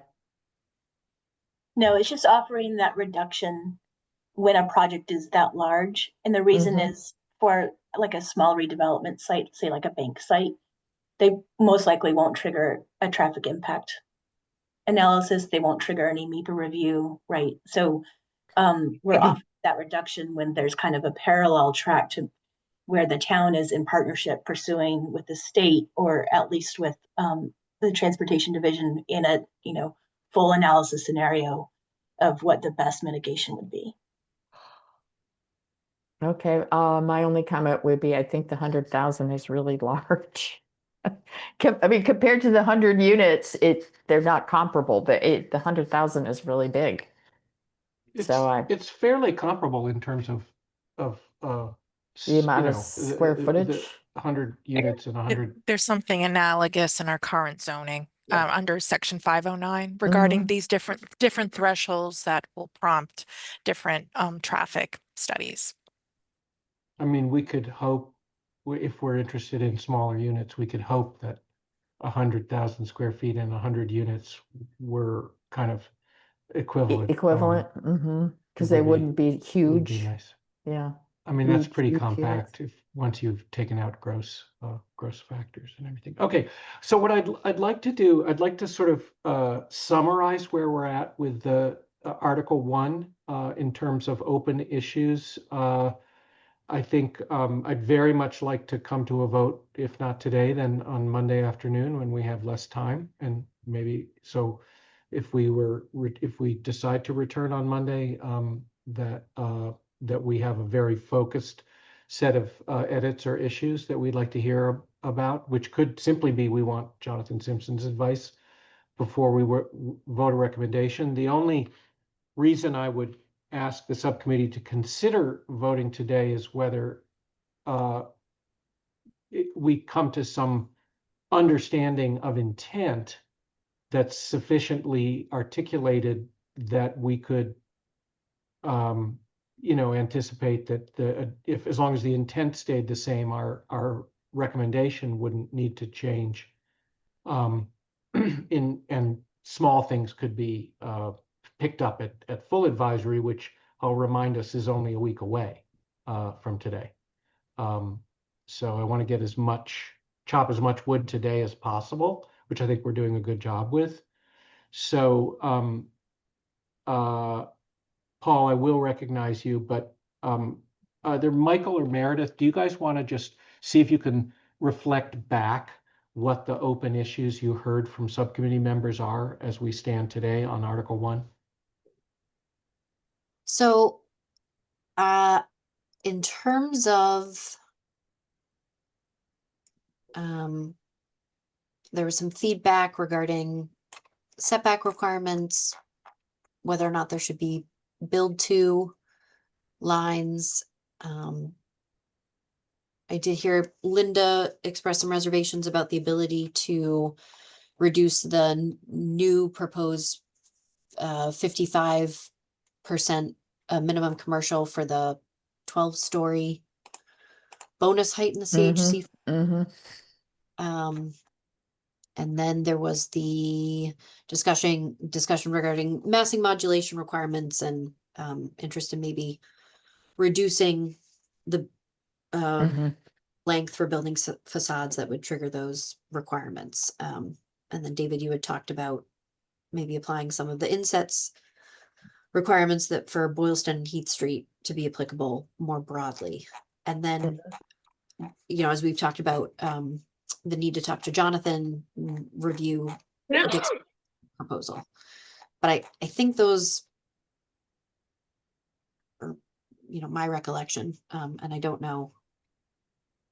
And remind us what on your end you just haven't quite finalized because you said that whole first long page we looked at or paragraph we looked at was something you were still trying to get Dick's latest into the draft.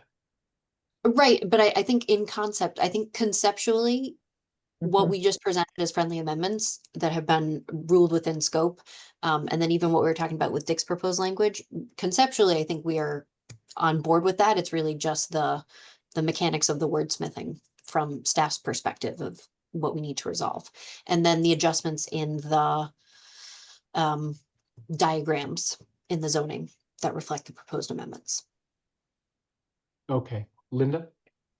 Well, just that I'm contemplating proposing several different motions, and one of them would be to perhaps only vote for the zoning change for the city realty property, or possibly removing the transit-oriented piece, the part above Boylston Street that impacts the street. So those are Okay. two things I'm thinking of personally. So just to throw that out there. And we've heard those suggestions floated Yes. previously. Michael and I just wanted to make sure that Meredith had caught this issue of whether the additional 5 years in Dick's proposal was necessary or appropriate. I think there was I wasn't sure if that got resolved. I think it did. I think it did get resolved. I think because Dick mentioned that he meant that to be 5 additional years. So Right? Yeah, I agree. I do think we kind of clarified the intent there. Okay. I don't have any concerns with that, so it's really just. Yeah, no, I guess the concern that I would express is that since in the case of the city realty agreement at the moment, we don't have that in place. We just have penalty payments for as long as they are out of compliance. Then having that requirement for I don't know if there's something that we have to do for the MOA in order to incorporate that requirement, and whether that incorporating that requirement is a concern for those negotiations, or whether that adding that requirement and not having it in the city realty agreement would be a concern for future agreements.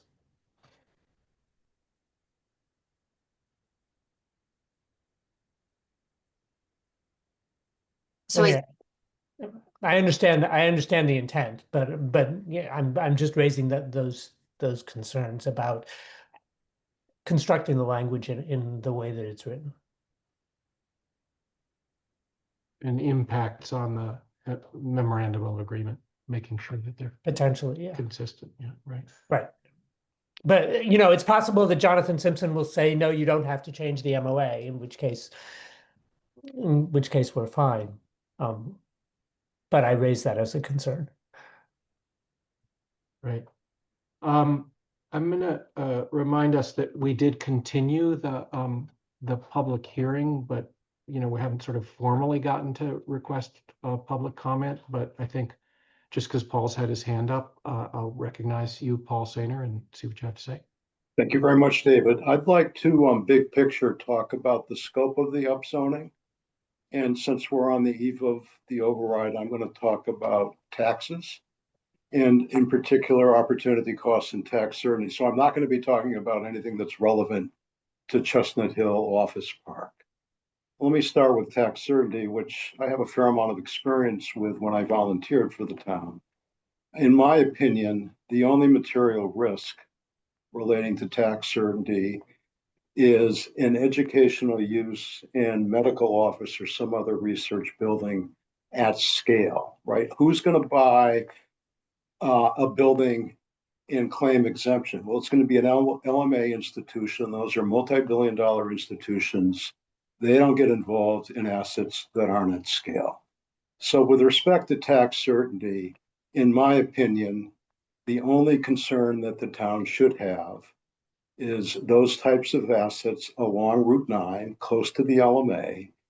And there is, in my opinion, no risk whatsoever of, or the risk is so minimal in any zone other than the growth companies. And you've heard Meredith's answer to how tax certainty could be structured there. So I want to flip to opportunity costs, and I want to use two examples. And I'm going to start with the transit-oriented district on the north side of Boylston. I apologize for some of those of you that might have heard this at the select board. So a lot of you remember Bob Sperber. And Bob Sperber often talked about Brookline losing out on significant economic development opportunities. And one of his favorites was the Star Market developed in 1951 on that corner. And since then, for the last 75 years, presently Brookline has a parking lot associated with that Star Market that generates $250,000 a year. The developers intentionally developed around Brookline because we didn't have zoning in place. And they built a Star Market that's very irregular in shape to avoid having to deal with Brookline like we did successfully do with Boston right here in Cleveland Circle. So not upzoning that isn't, in my opinion, a rational move by the town because WS Development doesn't want to do anything. I'm not going to go into any detail about what I submitted to Brookline News, which I think most of you read, but long story short, WS Development sat on Chestnut Hill Office Park for 20 years while they were developing the street across the street. So there is, and we're not taking value away from them. The upzoning would be just that, a overlay over the existing zoning. So there's no legal claim that the town is impacting their value by upzoning because they don't want to do anything. I want to talk more specifically about another example, Salvatore. So I believe they're in the 2.0 district. Here's a smaller guy who owns a bunch of properties, would like to improve those, needs to assemble other properties. We want assemblage, right? Because assemblage allows for greater floor plates, and therefore a greater potential for commercial, which I think is what we all want as much of along this corridor.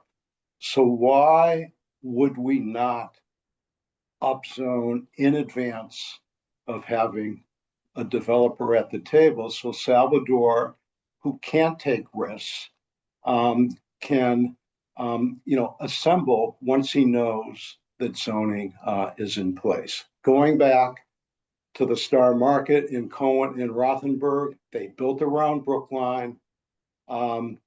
So there was no developer at the table because they didn't want to deal with us because we had inadequate zoning. In the interests of our financial future, please vote to upzone the entire corridor. There are protections in zoning, like what you all have been talking about, the mitigation payment, which we don't have baked into our regular zoning, that protect us from doing the zoning now and having the potential opportunity of ringing the commercial tax piggy bank over the next 20 years or so. Thank you for listening to me. Thanks, Paul. And I thought that was a relevant comment in relation to Linda's raising of the questions about whether we should cut back on what we recommend to advisory and town meeting. Okay, so perhaps what we should do is jump to the memorandum of agreement and go over all the edits to that. Does that sound like the right thing to do next, Linda? Well, I just wanted to respond that my thinking about that area is not because they've told us they don't want to do anything. It's because I don't think the attention has been given to these other areas to really get it right. That's what's bothering me about it. So it's more about is the zoning really what we want? Will it achieve what we want there? I can't answer that question for myself. Yeah, and I can say that having spent the last 2 years on this project since more than 2 years since getting a call from Meredith with Carlos, Carlos has rung the bell several times in these meetings saying that not enough attention has been paid to the other parcels, and I think it's a legitimate question whether enough has for each of the different sub-districts for town meeting to feel confident of this proposal. I mean, I absolutely think it's a valid conversation, but I think a lot of attention has been paid to the other sub-districts, and they've been the part of the conversation extensively. And I think, in the last 6 months or so, also a lot of modifications have been made to the proposals for those other districts. Carlos. Thank you, David. Yes, so as the other member who has spent the last 2 years with this, I do want to reiterate some of what David said, but also from a different angle. So at the end of our discussion as a committee, we asked for a vote to see what the committee thought about what we were going to be presenting to town meeting, and that vote was denied. So, but at the end, at least 5 of the 10 members of the committee were not in favor of where we are, and most of the reasons of why they were not in favor was actually because it's not that we don't want the north side of Brookline of Boylston Street redeveloped. We actually do want that, and it's not that we don't want the other parcels to be upzoned. We do want that, but if we in all those meetings, if we spoke an hour and a half about Chestnut Hill City Realty lot, we probably spent 10 minutes or 5 minutes speaking about the other lots. And so a lot of us felt that it was spoken as in passing. And actually to respond to what Paul said, I think it's actually the reason why we want to look at that again more carefully is so that exactly what Paul is saying doesn't happen. So that we create a zoning in those areas that works with the possibility of combining lots, the possibility of enticing owners who don't think they want to do anything right now to actually do something. And for that reason, I just don't think it's ready. And I don't think if we if we include those lots, those other areas, I think we're going to end up exactly where we are now, with a parking lot north of Brookline and single-story buildings east of Chestnut Hill Realty. I will point out something that may be obvious to all of us, which is that if we're all in agreement that we need new zoning as a potential, presumably as an overlay across the entire sweep, and the only disagreement is whether it's fully baked for the other subparcels, I think we need to be we need to consider what the best way to achieve the correct overlay or rezoning for the other parcels is, which, you know, could be either we don't pass them now, but we somehow put pressure on ourselves as a community to continue this work and bring the rest of it back to town meeting in November. If we need another few months, that we could say, okay, well, let's just bifurcate this, but not take our foot off the pedal to get the work done. But we could equally say there's nothing that would prevent us, should we so choose, from doing that adjustment work to zoning that we pass. There would be no impediment to passing some version of what's before us in May and then amending it in November. Setting aside City Realty and the CHC4 district, which I've heard, said that would still go forward to town meeting. Anyway, Brian and Carlos?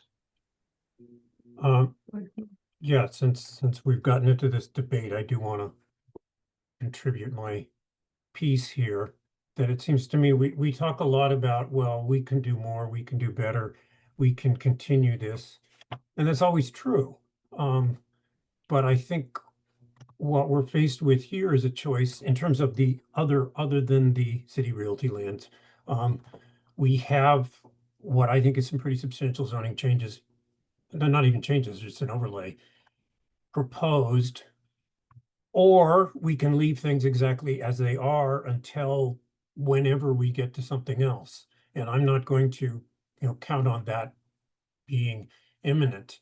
And so, given those two choices, my view is clear on this. I mean, I feel particularly strongly about the north side of Route 9 because we're virtually across the street from an extremely underused Green Line stop.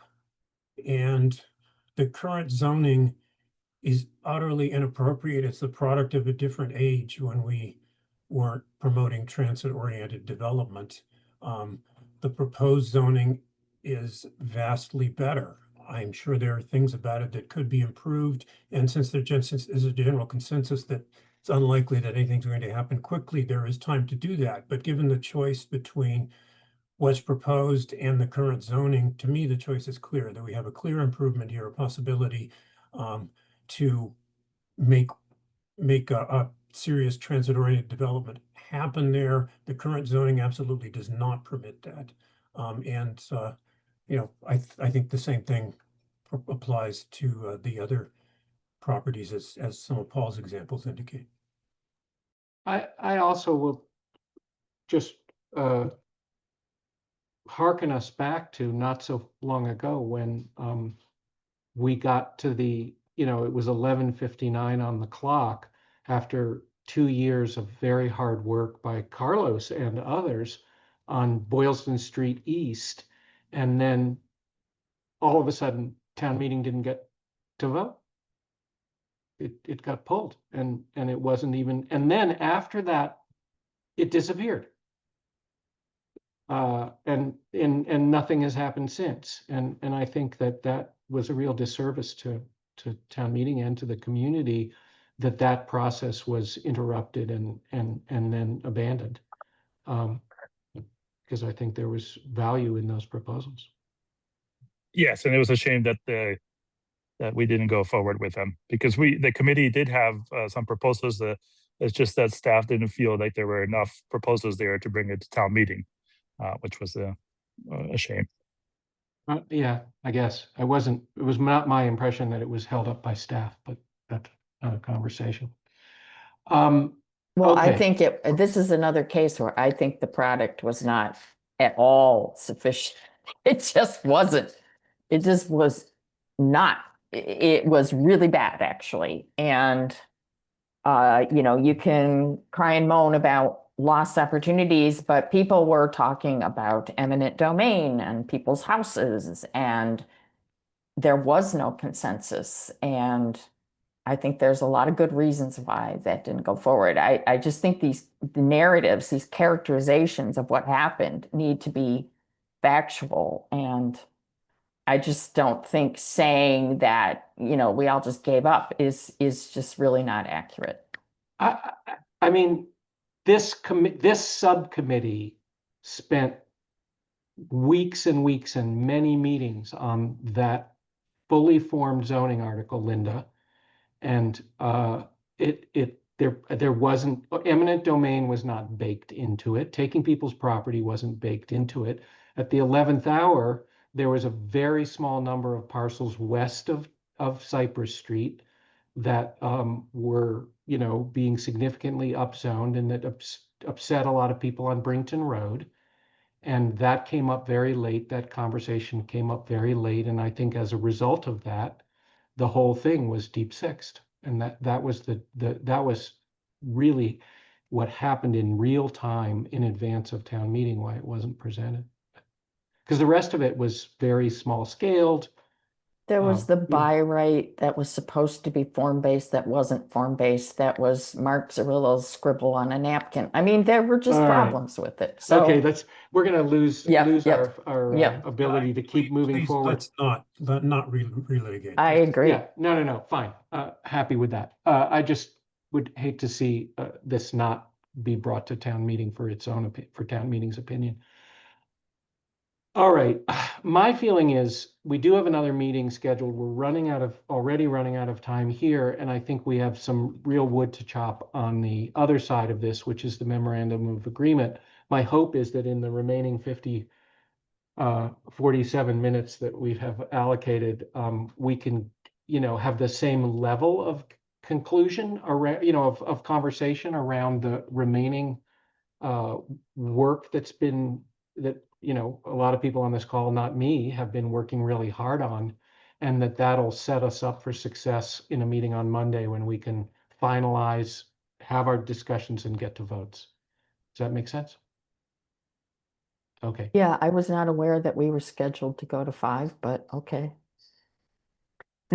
Absolutely. Posted 2 to 5.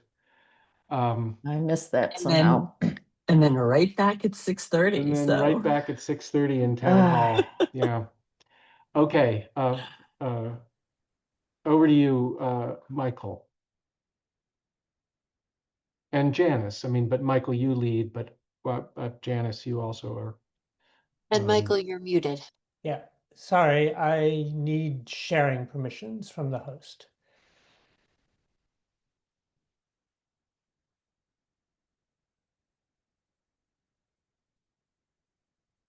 Thank you. There you go. Thank you. Okay, so I'm simply going to dive right in.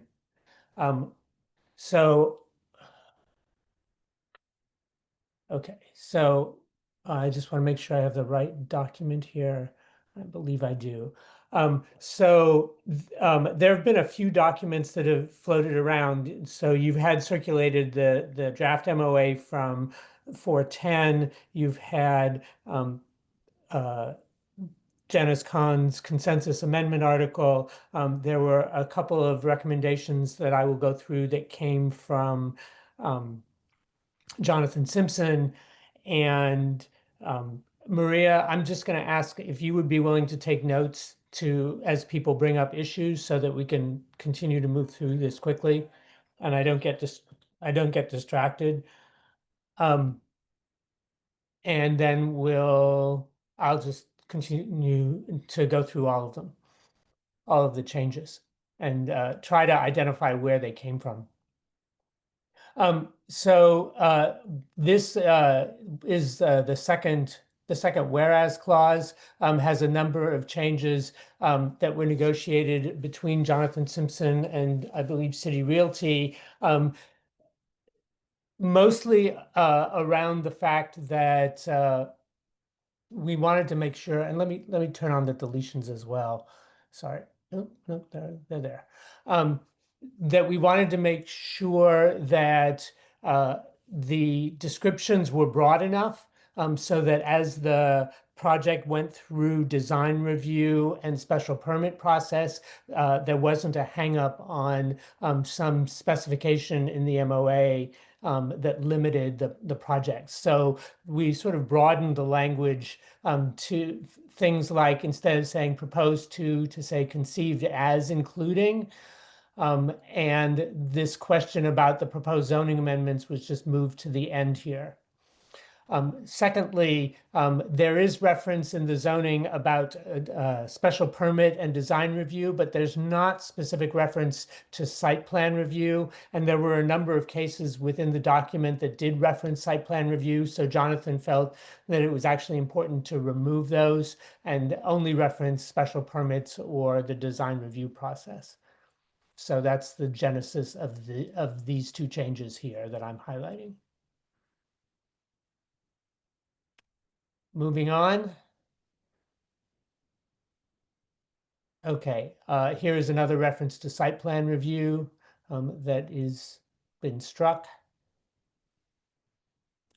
And moving on, I'm moving on through the whereas. So we're now moving from the whereas clauses into the definitions. This is section 1. So we've added 2 definitions. One is for neighborhood enhancing design. This comes from the Janus Kahn's consensus agreement. And there are 5 definitions as part of neighborhood enhancing design. But this is taken directly from her memo. And then the second reference is to a neighborhood advisory committee, that's section F, which is also taken directly from her memo. Unfortunately, not all of us had tons of time to read all of these versions of the memo. Okay. So I'm Yeah. happy, Linda, I'm happy to shrink this down so that you can see the entire definitions, if that helps. Let's see, can't quite get all the entire definition, so I'll look at it in 2 parts. So the neighborhood enhancing design was a specification for what maybe Janice, maybe you should speak to this, of what neighborhood enhancing design definition was intended to do. Sure, I'm happy to do it. Let's see. I can put on my camera a little bit, but maybe not. I'm in the car. That's So, okay. yeah. So this came out of a conversation I had with the developer and the developer's representative attorney, as a way to help the neighborhood, I think, feel a little bit more involved in the process, and also so that the end product eventually will have input from the neighborhood, since we are the primary, the people living at this 5-acre site are one demographic, but those of us who walk here and live here all the time also care about the public space and what that will look like and how we will enjoy it. I mean, the whole idea is that we're hoping that this will enhance our commercial area and also the livability of this area. So these are some of the ideas actually that emerged during this conversation. I want to actually thank them, the developer and the representative, attorney Bobby Allen, for sitting down and talking about what the neighborhood would, what would be possible for the neighborhood to be a part of, and caring to bring the neighborhood into the process. So I just want to acknowledge that. So, Okay. and yeah, so one of the things, so I was put on the CAG, this Community Advisory Group, as a representative of the Chestnut Hill Village Alliance, which is a bi-municipality organization. It's Brookline and Newton, those of us who live on the border on both Brookline and Newton side. So I can't tell if this is So the part- neighborhood advisory Yes. committee is section Yes. F. I think that's what you were leading towards. Yes. So, I added something to say that since the actual abutters closest to the property actually live in Newton, it's the Garden Apartments right there. And, I felt it would be important that they are part of our neighborhood. And I wanted to make sure that they had a voice as well. So, so Meredith and I think worked out this language that that there should be, the intent is to have a person from Newton also sit on this neighborhood advisory group. Can I ask a question? Yep. Does this have anything to do with the 2%? Nope. Okay. So this is just things that are nice to ask for, and you want to keep the dialogue going. Yeah, there's more specificity, Linda, later on, which we'll get to. Okay. Oh, Yep. okay. Then maybe I should hold my questions. Okay. Until we get through that. But I do have questions about this section. Okay. Okay. Continuing to move down. So section 6 is the voluntary special permit conditions, which are the things that City Realty has agreed to add as restrictions to the special permit. So the first two cuts here are again references to site plan review, which are no longer necessary. And the changes here in section A refer to adding the flexibility within the design review process to not just limit, but also to potentially expand the uses as coming through the design review process. So, for example, we took out the specific numbers of hotel rooms and condominiums, changed no more than to a mixture of, so that it could be a little lower or a little higher. And expanded the possible uses in building B. And in building C, again, is currently conceived as including, and this change here, about 140, is something that I added. I discussed with Jonathan Simpson about the numbers, and he said, yes, that was correct, but it hadn't gotten into the draft, so I added it. There's another reference here to site plan review. Okay, and again, a restatement of the fact that this will all comply with the proposed zoning amendment and the commercial gross floor area percentage requirements therein. It's possible, Meredith, in the drafting, this should refer specifically to the minimum, to the name of that requirement, I think, is the minimum commercial use percentage requirement.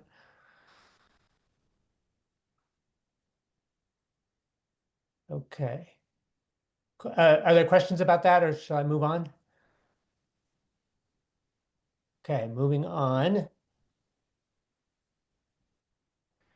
Okay, there was a clause about holding the certificate of occupancy for the residential building, and there was in an earlier draft. This was for the hotel, to make sure that the hotel was actually completed, which given the phasing proposal from City Realty didn't make a lot of sense. So we changed this to the medical office building to be more consistent with our understanding of the phasing.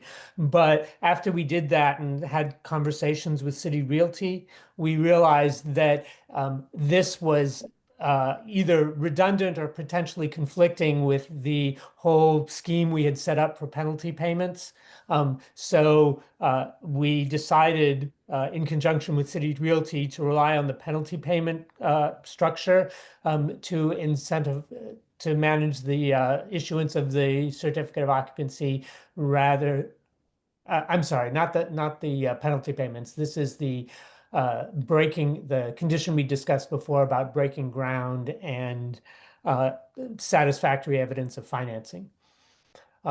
Those are the constraints on the certificate of occupancy for the residential building. So this became unnecessary and potentially conflicting. We also didn't have a good definition of weather tight, which also made this problematic. Here's another case here of switching site plan review to design review.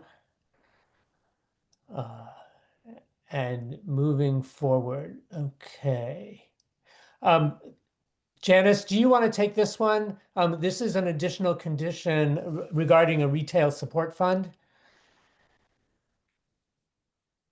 Just driving, so she might not be able Okay. to. No, I can, I'm parked. So, yes, so this also came up in the conversation, and I do want to track back to, number 6A, where you say potential for building B, potentially multifamily housing. That was a big conversation we had about going and building B from 55% effective commercial down to potentially 51%. And part of that was to really encourage incentivizing building B to stay commercial. And I just want to make a comment that where I live in Brookline, there are no town services. We have no walkable school. We have no walkable library. We have no walkable senior center. And so I really want to make sure that shifting commercial to multifamily housing not be incentivized in any way. And I think there should be a cap of the amount of multifamily housing in building B, so that we really hold to the intent of building B, which was to make it a 100% commercial building.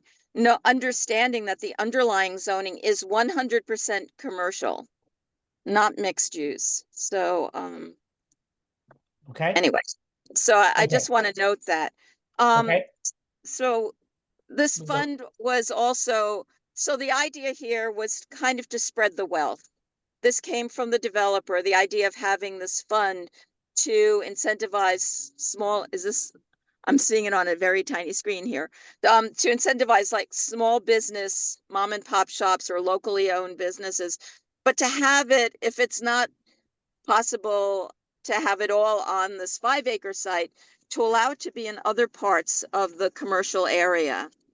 So this goes along with spreading the wealth with, with the trees, for instance, that the trees, there can be trees planted within 1,000 feet of the 5-acre site. So I was hoping that this is also something that can be, a little way to spread the wealth through the commercial area a little bit. Can I ask a question on this? Is there any way we can use the similar incentive for the ground floor commercial that EDAB came up with for Harvard Street to help with this issue? So Linda, the ground floor commercial incentive is already applicable, would be applicable to the district because it's wherever there's commercial. Okay, thanks. Okay. So in section 7, so this is related to the 2% of hard construction cost. This sentence here was added by Jonathan to cover the possibility, Kara had talked before about whether we wanted to make sure that this was recognized as a mitigation and not an exaction. There is to mitigate against the risk that the AG in reviewing the zoning will consider this an exaction and somehow remove or limit the 2% payment. We wanted to put a statement in the MOA that in the event that that occurs, City Realty will still make this 2% payment. So they're still on the hook, even if the zoning ultimately does not permit it. Oh, okay, but if it gets modified, I mean, the 2% is going to be. It's not going to get modified. This is It's that, just the so the agreement agreement with City Realty. Realty is only for 2%. There's no reduction. Okay, but what I'm getting at is if the proposed zoning amendment is modified in the future, This isn't it could- zoning. Now we're just talking about the agreement. We're only looking at the agreement. right, I understand. select I'm board's just gonna trying to sign. make the point that whatever the dollar amount of the 2% is, it could be changed by how it is modified.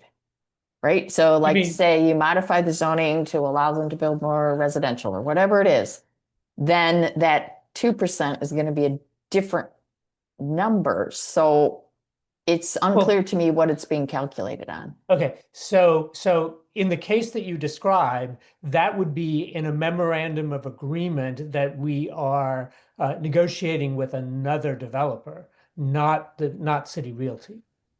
Right. This fixes the agreement between the town and City Realty at 2%. It's not going to be reduced by agreement. No, but the land use could change,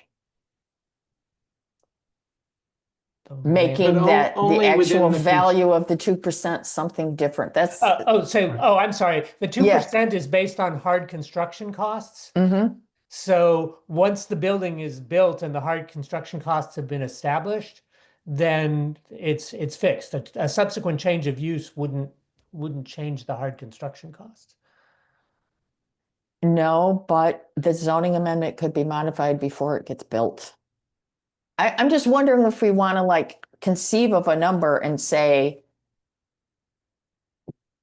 the 2% is equal to the minimum. Oh, you mean fix the yes, number? yes. Meredith, do you want to speak to that? I can speak to that, Michael, if you want. Sure. In the events where we've given a specific number, Linda, we've always been burned every single time, whether it's a certain amount for a bridge demolition. What do you mean burned? What do you mean?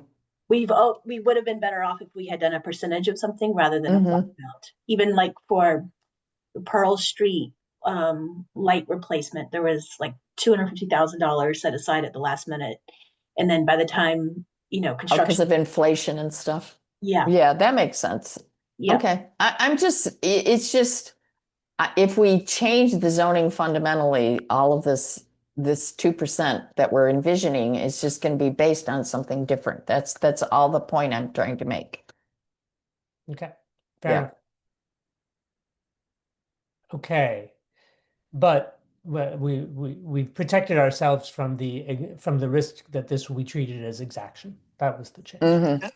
Okay, so Once it's 2%, I think it's 2% of whatever they're building. So I think that's a fair way of doing it. Yeah. Okay. So Section 8 was rewritten.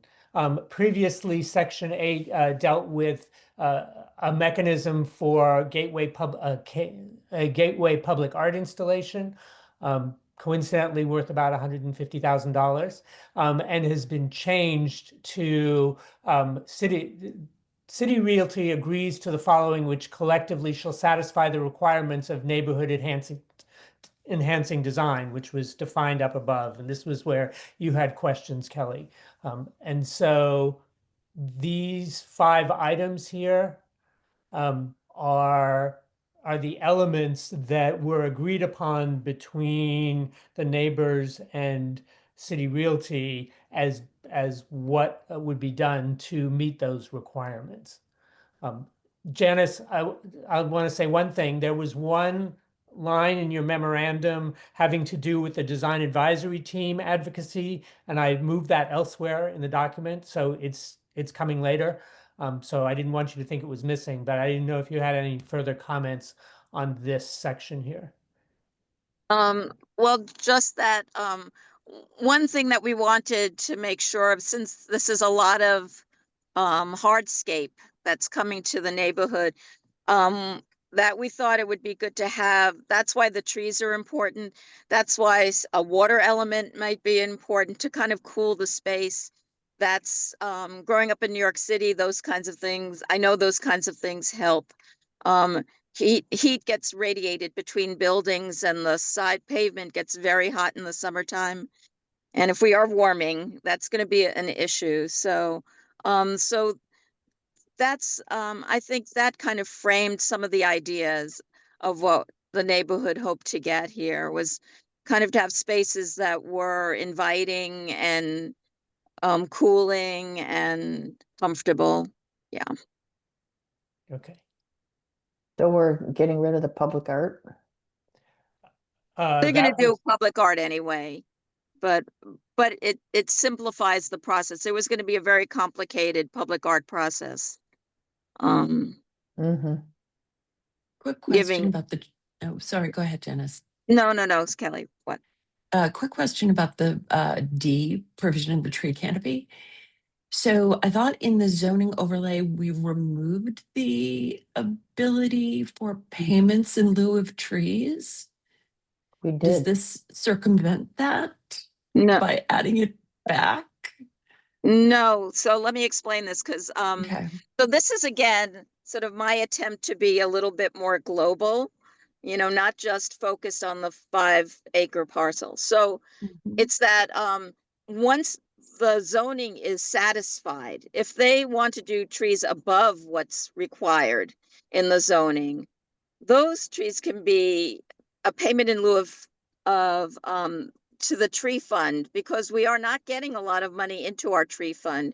And so I'm hoping that this will actually enable the town to be a little bit more proactive with the preservation of trees throughout the town.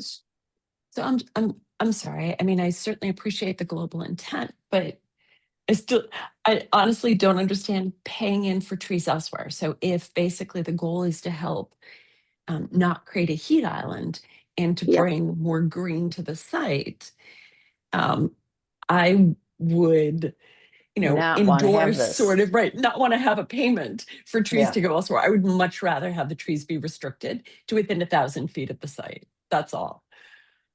Yeah, so no, I want to hear more from you. I mean, the idea was that the tree canopy requirement is pretty robust the way it is now. Do you not Yep. think that it's robust enough?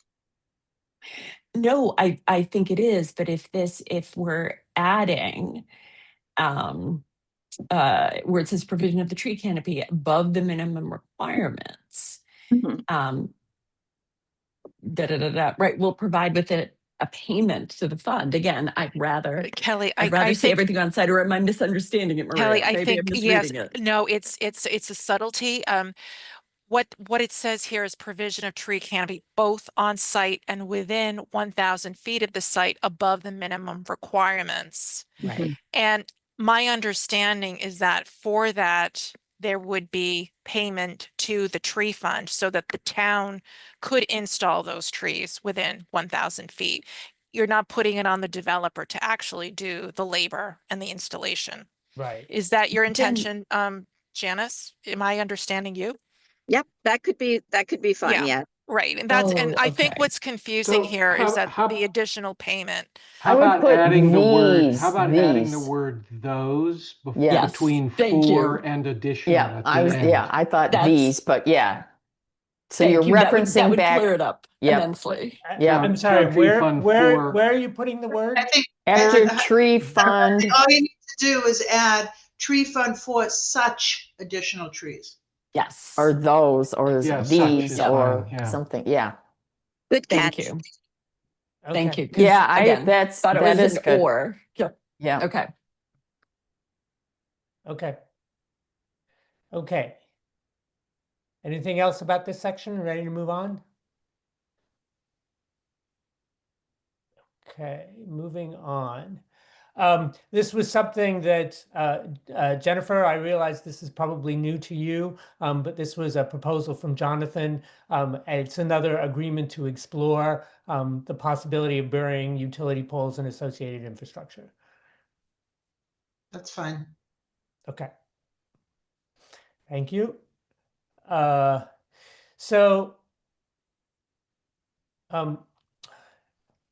Janice, I think this was one of the enhanced design elements from your agreement that referenced the later section. So instead of, so I just moved it into the section that you were referring to.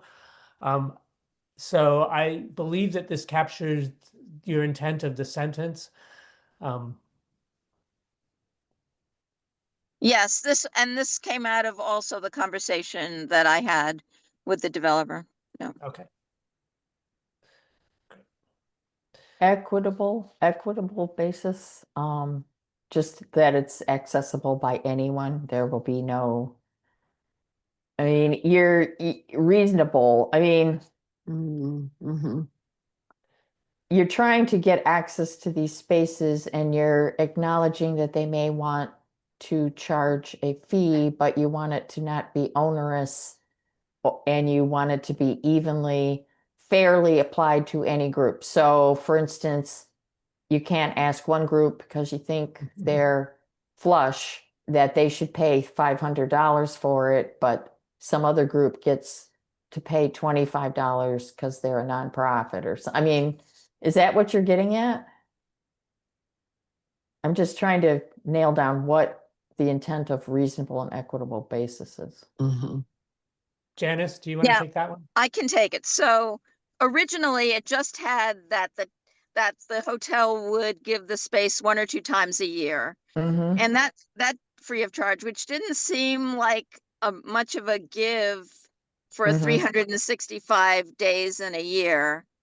So I think this was to boost it a little bit so that there would be the opportunity to have more access to the space during the year.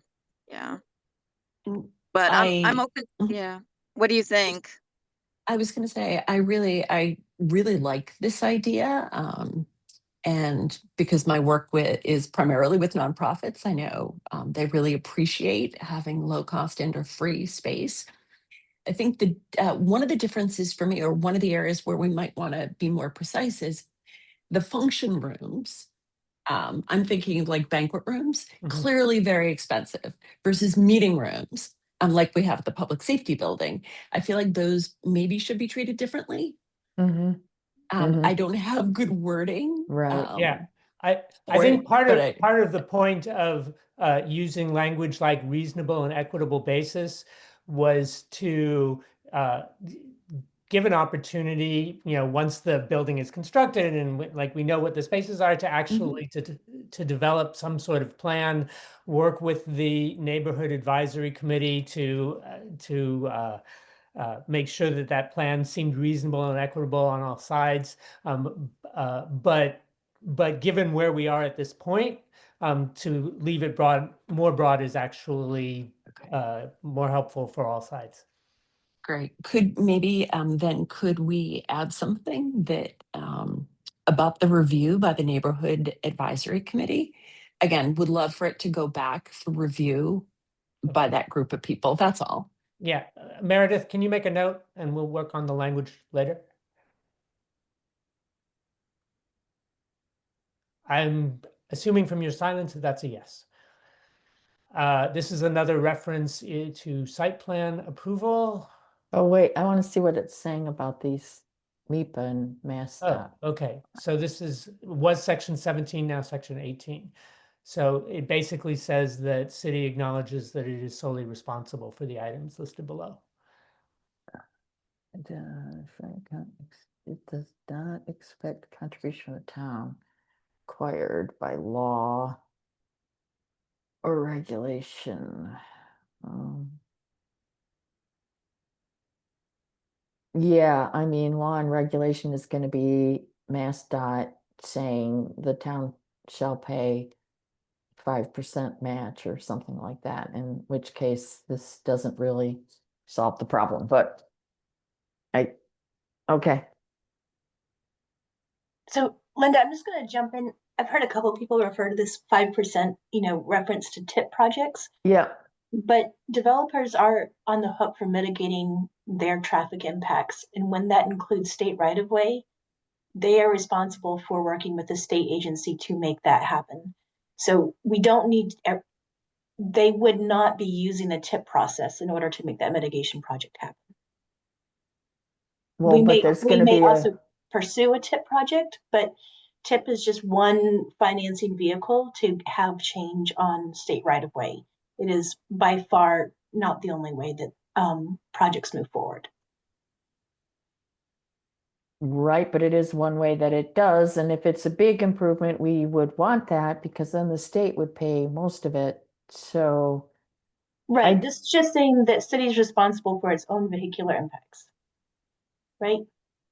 So if nobody likes the R-cut stuff, there's no other alternatives that make sense that would solve offsetting this traffic and, other areas, then if we can't come to consensus, and we absolutely want city to be responsible for their own impacts. And it's just simply, that's the way it always is. We're just simply acknowledging it in a piece of paper. Okay, so we feel though that we have to say this clause about required bylaw or regulations? Because that feels like wiggle room. I mean, you know what I mean? You're telling me that we want to make the statement that City Realty is responsible for their infrastructure improvements, which is good. But then this other than what is required by law or regulation is what's giving me pause. I mean, I don't know. I just feel like we're vulnerable there. What? May I? Sure. May I ask what is the phrase other than what is required? This is a two-part question. What is the purpose of that phrase other than what is required by law or regulation? I will confess, as I read this, my first assumption was that city would be responsible for all of the infrastructure changes that might be required. And I didn't focus on that phrase. Second question is, should there be something like this in the zoning that applies not just to city, but applies across the board, which I had not thought of until this So point. I could actually suggest, a lot of this can be considered boilerplate for special permit conditions. And, when you have a ZBA decision, there is a lot of boilerplate that comes from the various town departments that are doing reviews. And it's not something that you would necessarily put on the zoning, because you're looking at the zoning, you're looking at like private land. So this is that area in the decision where we have boilerplate. And if we did more projects, I think it would be easier to just see that boilerplate instead of, what we do this for every single project, or we do this for as they're applicable on projects where it would be applicable. But that's just a consideration. Yeah, I don't know the answer to my latter question or to my first question of what that other than what is required by law or regulation means. What I'm thinking of as a background for that is when Chestnut Hill Square was developed, there was an enormous redesign of Route 9 with a couple of left turn lanes, and must have cost tens of millions of dollars to do that. And we probably don't have room for that here, but Mass DOT could impose some very onerous requirements, and it's something that could fall. And yeah, to your question about what those specific words mean, other than what is required by law or regulations, I think we'd have to defer that to Jonathan Simpson. I would like an answer to that, though. Okay. All right, I agree, Michael. carry us on, Michael. Okay. There's a reference to site plan approval. Okay. So here we are in section A of the section of like how we deal with the penalty payments. And I have to confess that in the draft that I sent around noon today to various folks, I missed one change that was in one of the previous documents, and it's this change here, which is somewhat material. So the way that the change works, and assuming, and for a moment, and we can go back on this assumption in a moment, that we understand how the penalty payments work primarily, what is contemplated here with this change is to provide an incentive in City Realty's case for building A to be built more quickly. And the benefit to City Realty of that delay of getting building A built more quickly is that the time gap between building C and building B, when the penalty payments kick in, is extended longer than it would otherwise be. So in the previous version, the penalty payments kicked in after 5 years of a delay between the certificate of occupancy for building C and the certificate of occupancy. I'm just checking to make sure there's blades. Yeah, right. The certificate of occupancy for building B, if there's a delay of 5 years between those two things, then the penalty payments would kick in.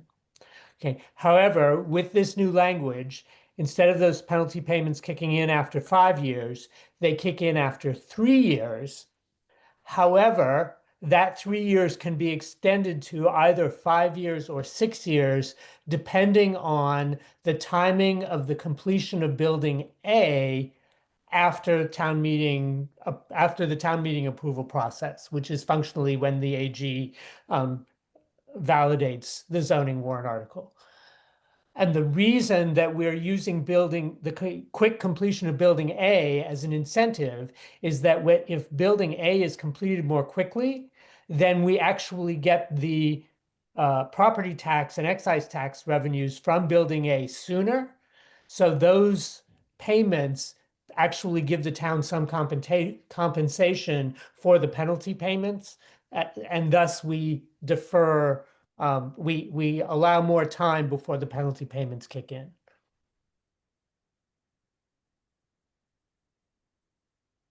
Okay. So building A is the hotel. Building A is the hotel. That's correct. Building C is the residential, and building B is the primarily medical office with retail on the first 2 floors. May I put on my skeptic's hat? And that is the extended period is triggered if any building, including potentially the hotel and condo building, has a C of O within 5 years. Theoretically, that could apply if the residential building were built within the time period as this is written. So I would yes, I mean, I believe the description of the project describes the phases of the project. I know, but the phases aren't mandatory, and I just note that here. Well, I mean, the phases are spelled out as part of the special permit application, so they would have been clearly defined. Right. That gives us some flexibility. You guys, Meredith and Michael, you can just see if there's a loophole there or not Okay. between now and Monday. Yeah, I'm kind of a little lost on this one. I get the gist of it. It seems I like the concept, and maybe it's easy to maybe it's fine, or maybe it's easy to fix if instead of saying any building, if it just says building A. Mhm. Yeah. That might be the simplest fix, Meredith.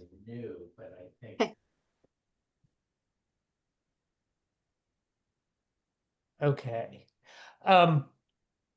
Okay, section 20 is an addition for specifically the waiver from section 5.06.4.q, 0.7.d.1. So this is the corresponding language to the 55% for 12 stories.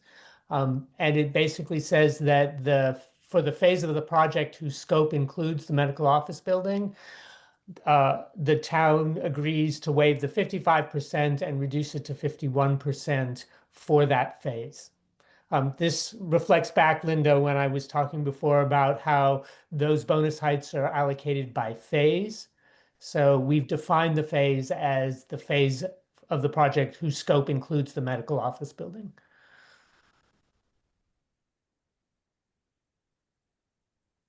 So that would mean that you can't get the bonus without the medical office building? Is that what you mean? For No. the No, resident, for the apartment building. No, no, what this means is that in the second phase of the project, so as conceived and documented in this MOA, this is a two-phase project, right? The first phase is building A, and the second phase is buildings B and building C. And in the second phase, we have agreed that the minimum commercial requirement is 51%. Now, if they provide if they provide an application that mixes the phasing differently, but has the same three buildings, then whichever phase has the medical office building would need to meet the 51% threshold to get the 12-story bonus height. This is all done in service of allowing them to build the medical office building up to 150 feet.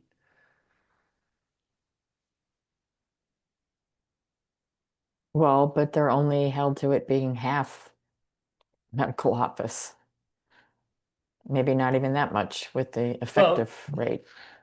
They would be held to whatever that phase being 51% commercial. And if that phase includes, for example, building B and building C, and building C is 100% residential, then their special application would have to have 51% of both buildings combined be commercial.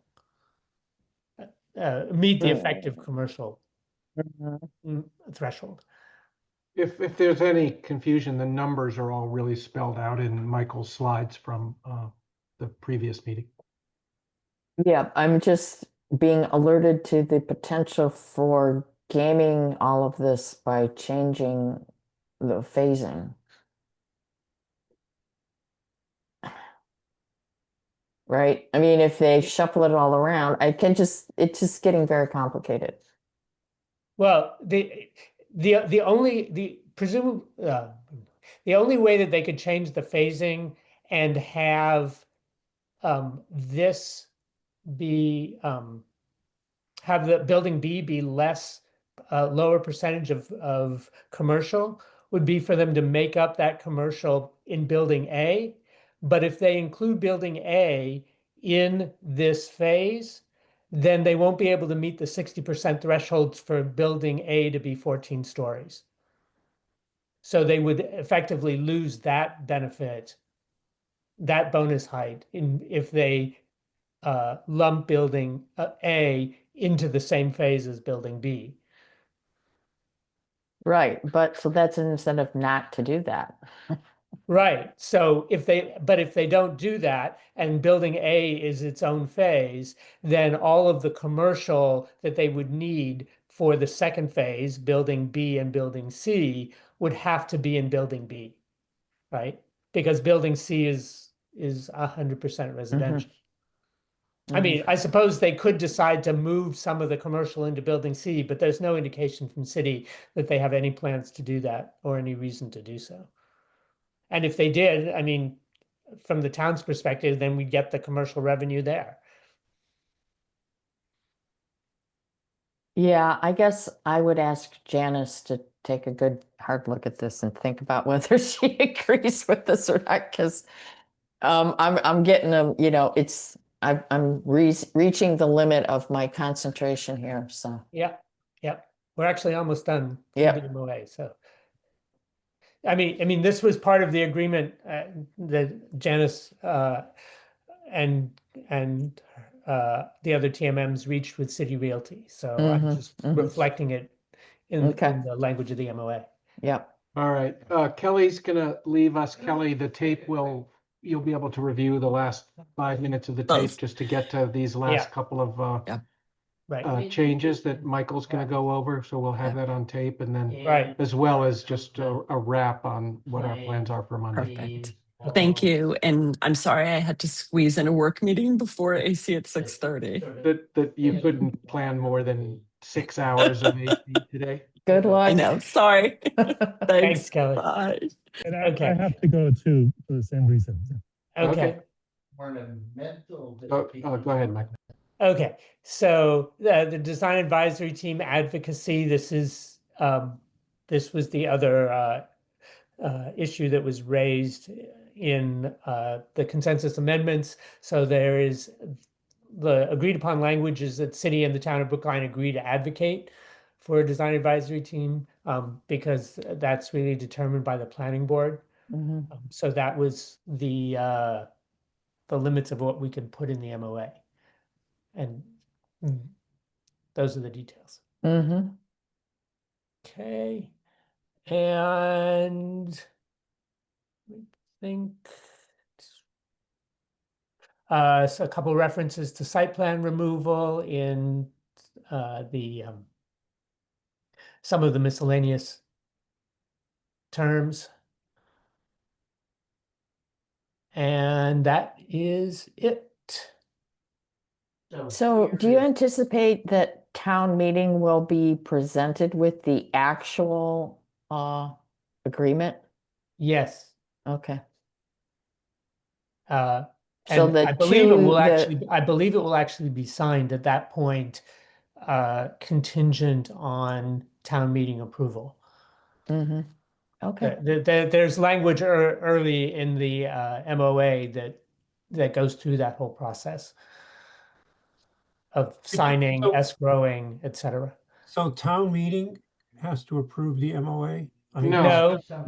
Town meeting is That's- authorizing the select board to enter into a memorandum of agreement Okay, and a tax that's certificate. warrant article 2. Okay. That's warrant article 2, yes. Okay, but the actual content of the MOA, our role is strictly advisory. But it will be made available. Right, I mean, the point I want to make in terms of our efficiency is this committee's role is strictly advisory, and I think we've sort of done that already. I don't want to have to go through all of this again in our meeting. I don't see that as productive. I don't think anybody's suggesting that. No, what I just want to be clear about that. I just wanted to clarify that. I'm not arguing with anybody, I hope. Right. I mean, what we just heard from Michael is that the select board's plan is in asking town meeting to vote Article 2 to authorize them to enter into an agreement. The select board is going to say, and here is the agreement that we're asking authorization for. You can read every word of it. It has already been signed. So it's not an open-ended in some sense. There's always has to be trust, but we elect the select board. Okay, So I'm just trying to figure out what this subcommittee has left to do in as little time as we can possibly do it. I think we need to decide if we're comfortable with the parameters of the agreement such that we can tell advisory that we think they should recommend it. And specifically recommend favorable action on warrant article 2. Yeah, that's what we need to vote, whether we recommend in favor. Yeah, Janice. So I'm back. So So I just want to point out a subtlety that you might not be getting, which is about building B.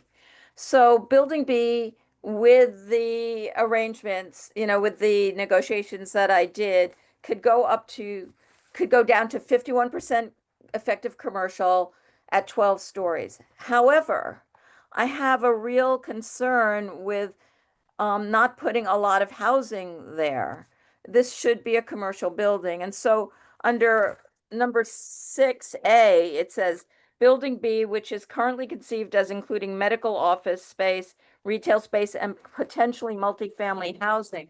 I think that it needs to be capped. And one thing that we did talk about is that if it ends up not being feasible to do medical office, I don't want to see 2 floors of commercial with 10 stories of housing above it. So I think that there needs to be a cap. And one of the things we talked about is that if it changes at all, it would be to keep the first 2 floors commercial and then have, say, bring the building down to 7 stories and have it be 5 stories of housing above. So it would mirror the building that is all residential. So So what we But- agreed to, But what, that hang can, on, hang on. Yeah. What we agreed to Yep, was that we would meet the requirements of the zoning yeah. of buildings A, B, and C. Taken as a whole, it could be 51%. We don't know yet whether we can build and have the marketability for a 12-story medical office. So we're right now, what you're saying, Janice, I'm just going to come out of the gate and say, if you want to put it all in writing, we'll look at it. But just from what you said is not what we agreed to, and we're not going to agree to it. This developer wants to move forward. We cannot move forward without some flexibility. And that's the flexibility that we discussed. And you worked it out with Bob, and we discussed it. And I reviewed all the written documentation, and we're fine with it. If you're going to change the rules now, we're going to have to really take another deep dive into it. Because what you're setting up here is another situation where, because there's so much inflexibility, nothing is going to be able to get built, and we will lose the ability and all of the interest that's currently out there from lenders and other folks that are very interested. We need the flexibility. So I just want to say that I understood that, which is why we added, I hope, language. I didn't see it because I was, in transit. So we added flexibility that if it wasn't medical office building, it could be other kinds of retail or other uses besides that. That was added because I agree, we don't know 5 years from now what the medical office environment is going to be like, right? And so I wanted you to have the creativity to figure out ways of meeting that. Well, Besides, capping that's always good. things and putting maximums does not encourage creativity or flexibility. So of course, the developer is going to try to get a medical office as much as they can, but there has to be some flexibility. And it's my understanding that this was discussed, that if we try and we show our market efforts and we provide a report, then maybe it has to be some residential. Yep. Nope. I understand. I just don't want to see a major apartment building there. You're right. I mean, the whole project has to be 51% commercial. So that is some protection for the town, I think. But you weren't at that meeting, Jennifer, with all due respect. No, I'm the one that wrote everything up. I'm the one that wrote everything up and did all these amendments and worked with everybody on the town side so that the intent was there. And now you are trying to change it by adding language. You just said that caps it or puts a maximum. Please, please give this developer who has come to the table, the only one who's agreed to a tax certainty, even has the RevPAR for the hotel rooms in there and all of the protections and agreed to the 2% no matter what, please allow the flexibility to move this forward in a successful way. Jennifer, we all want it to be successful. I mean, we're on the same page with wanting it to be successful. You know, maybe the definition of success is different for the neighborhood and for the developer, but there's no question that we want to see this property developed. I mean, that there's 100% neighborhood support for that. Great. Okay. I think we can wrap for today. Hopefully what we'll be able to do is I will send the link to the 3-hour and 10-minute recording to the other 2 members of subcommittee who weren't here today, and encourage them to be totally caught up, because we're not going to go over what we went over today again on Monday, because we won't have time. And so really there's a little more material for you guys to straighten out and then clarify for us, Michael and Meredith, on Monday, to just on the Article 1, you know, we sent you off to sort of finalize 4 or 5 things, and you can get us straight on those. And then to Brian's point on the memorandum of agreement, if there's anything, you know, that whatever, there wasn't a lot of debate today about that, but then we'll get to a vote on that one as well. And we'll have a discussion of subcommittee on the merits, and people will vote the way they vote. Questions, anyone? Okay. Thank you all. I'm sorry. Whoa. You can turn off the recording. I just want to ask a question to Michael and Meredith about scheduling.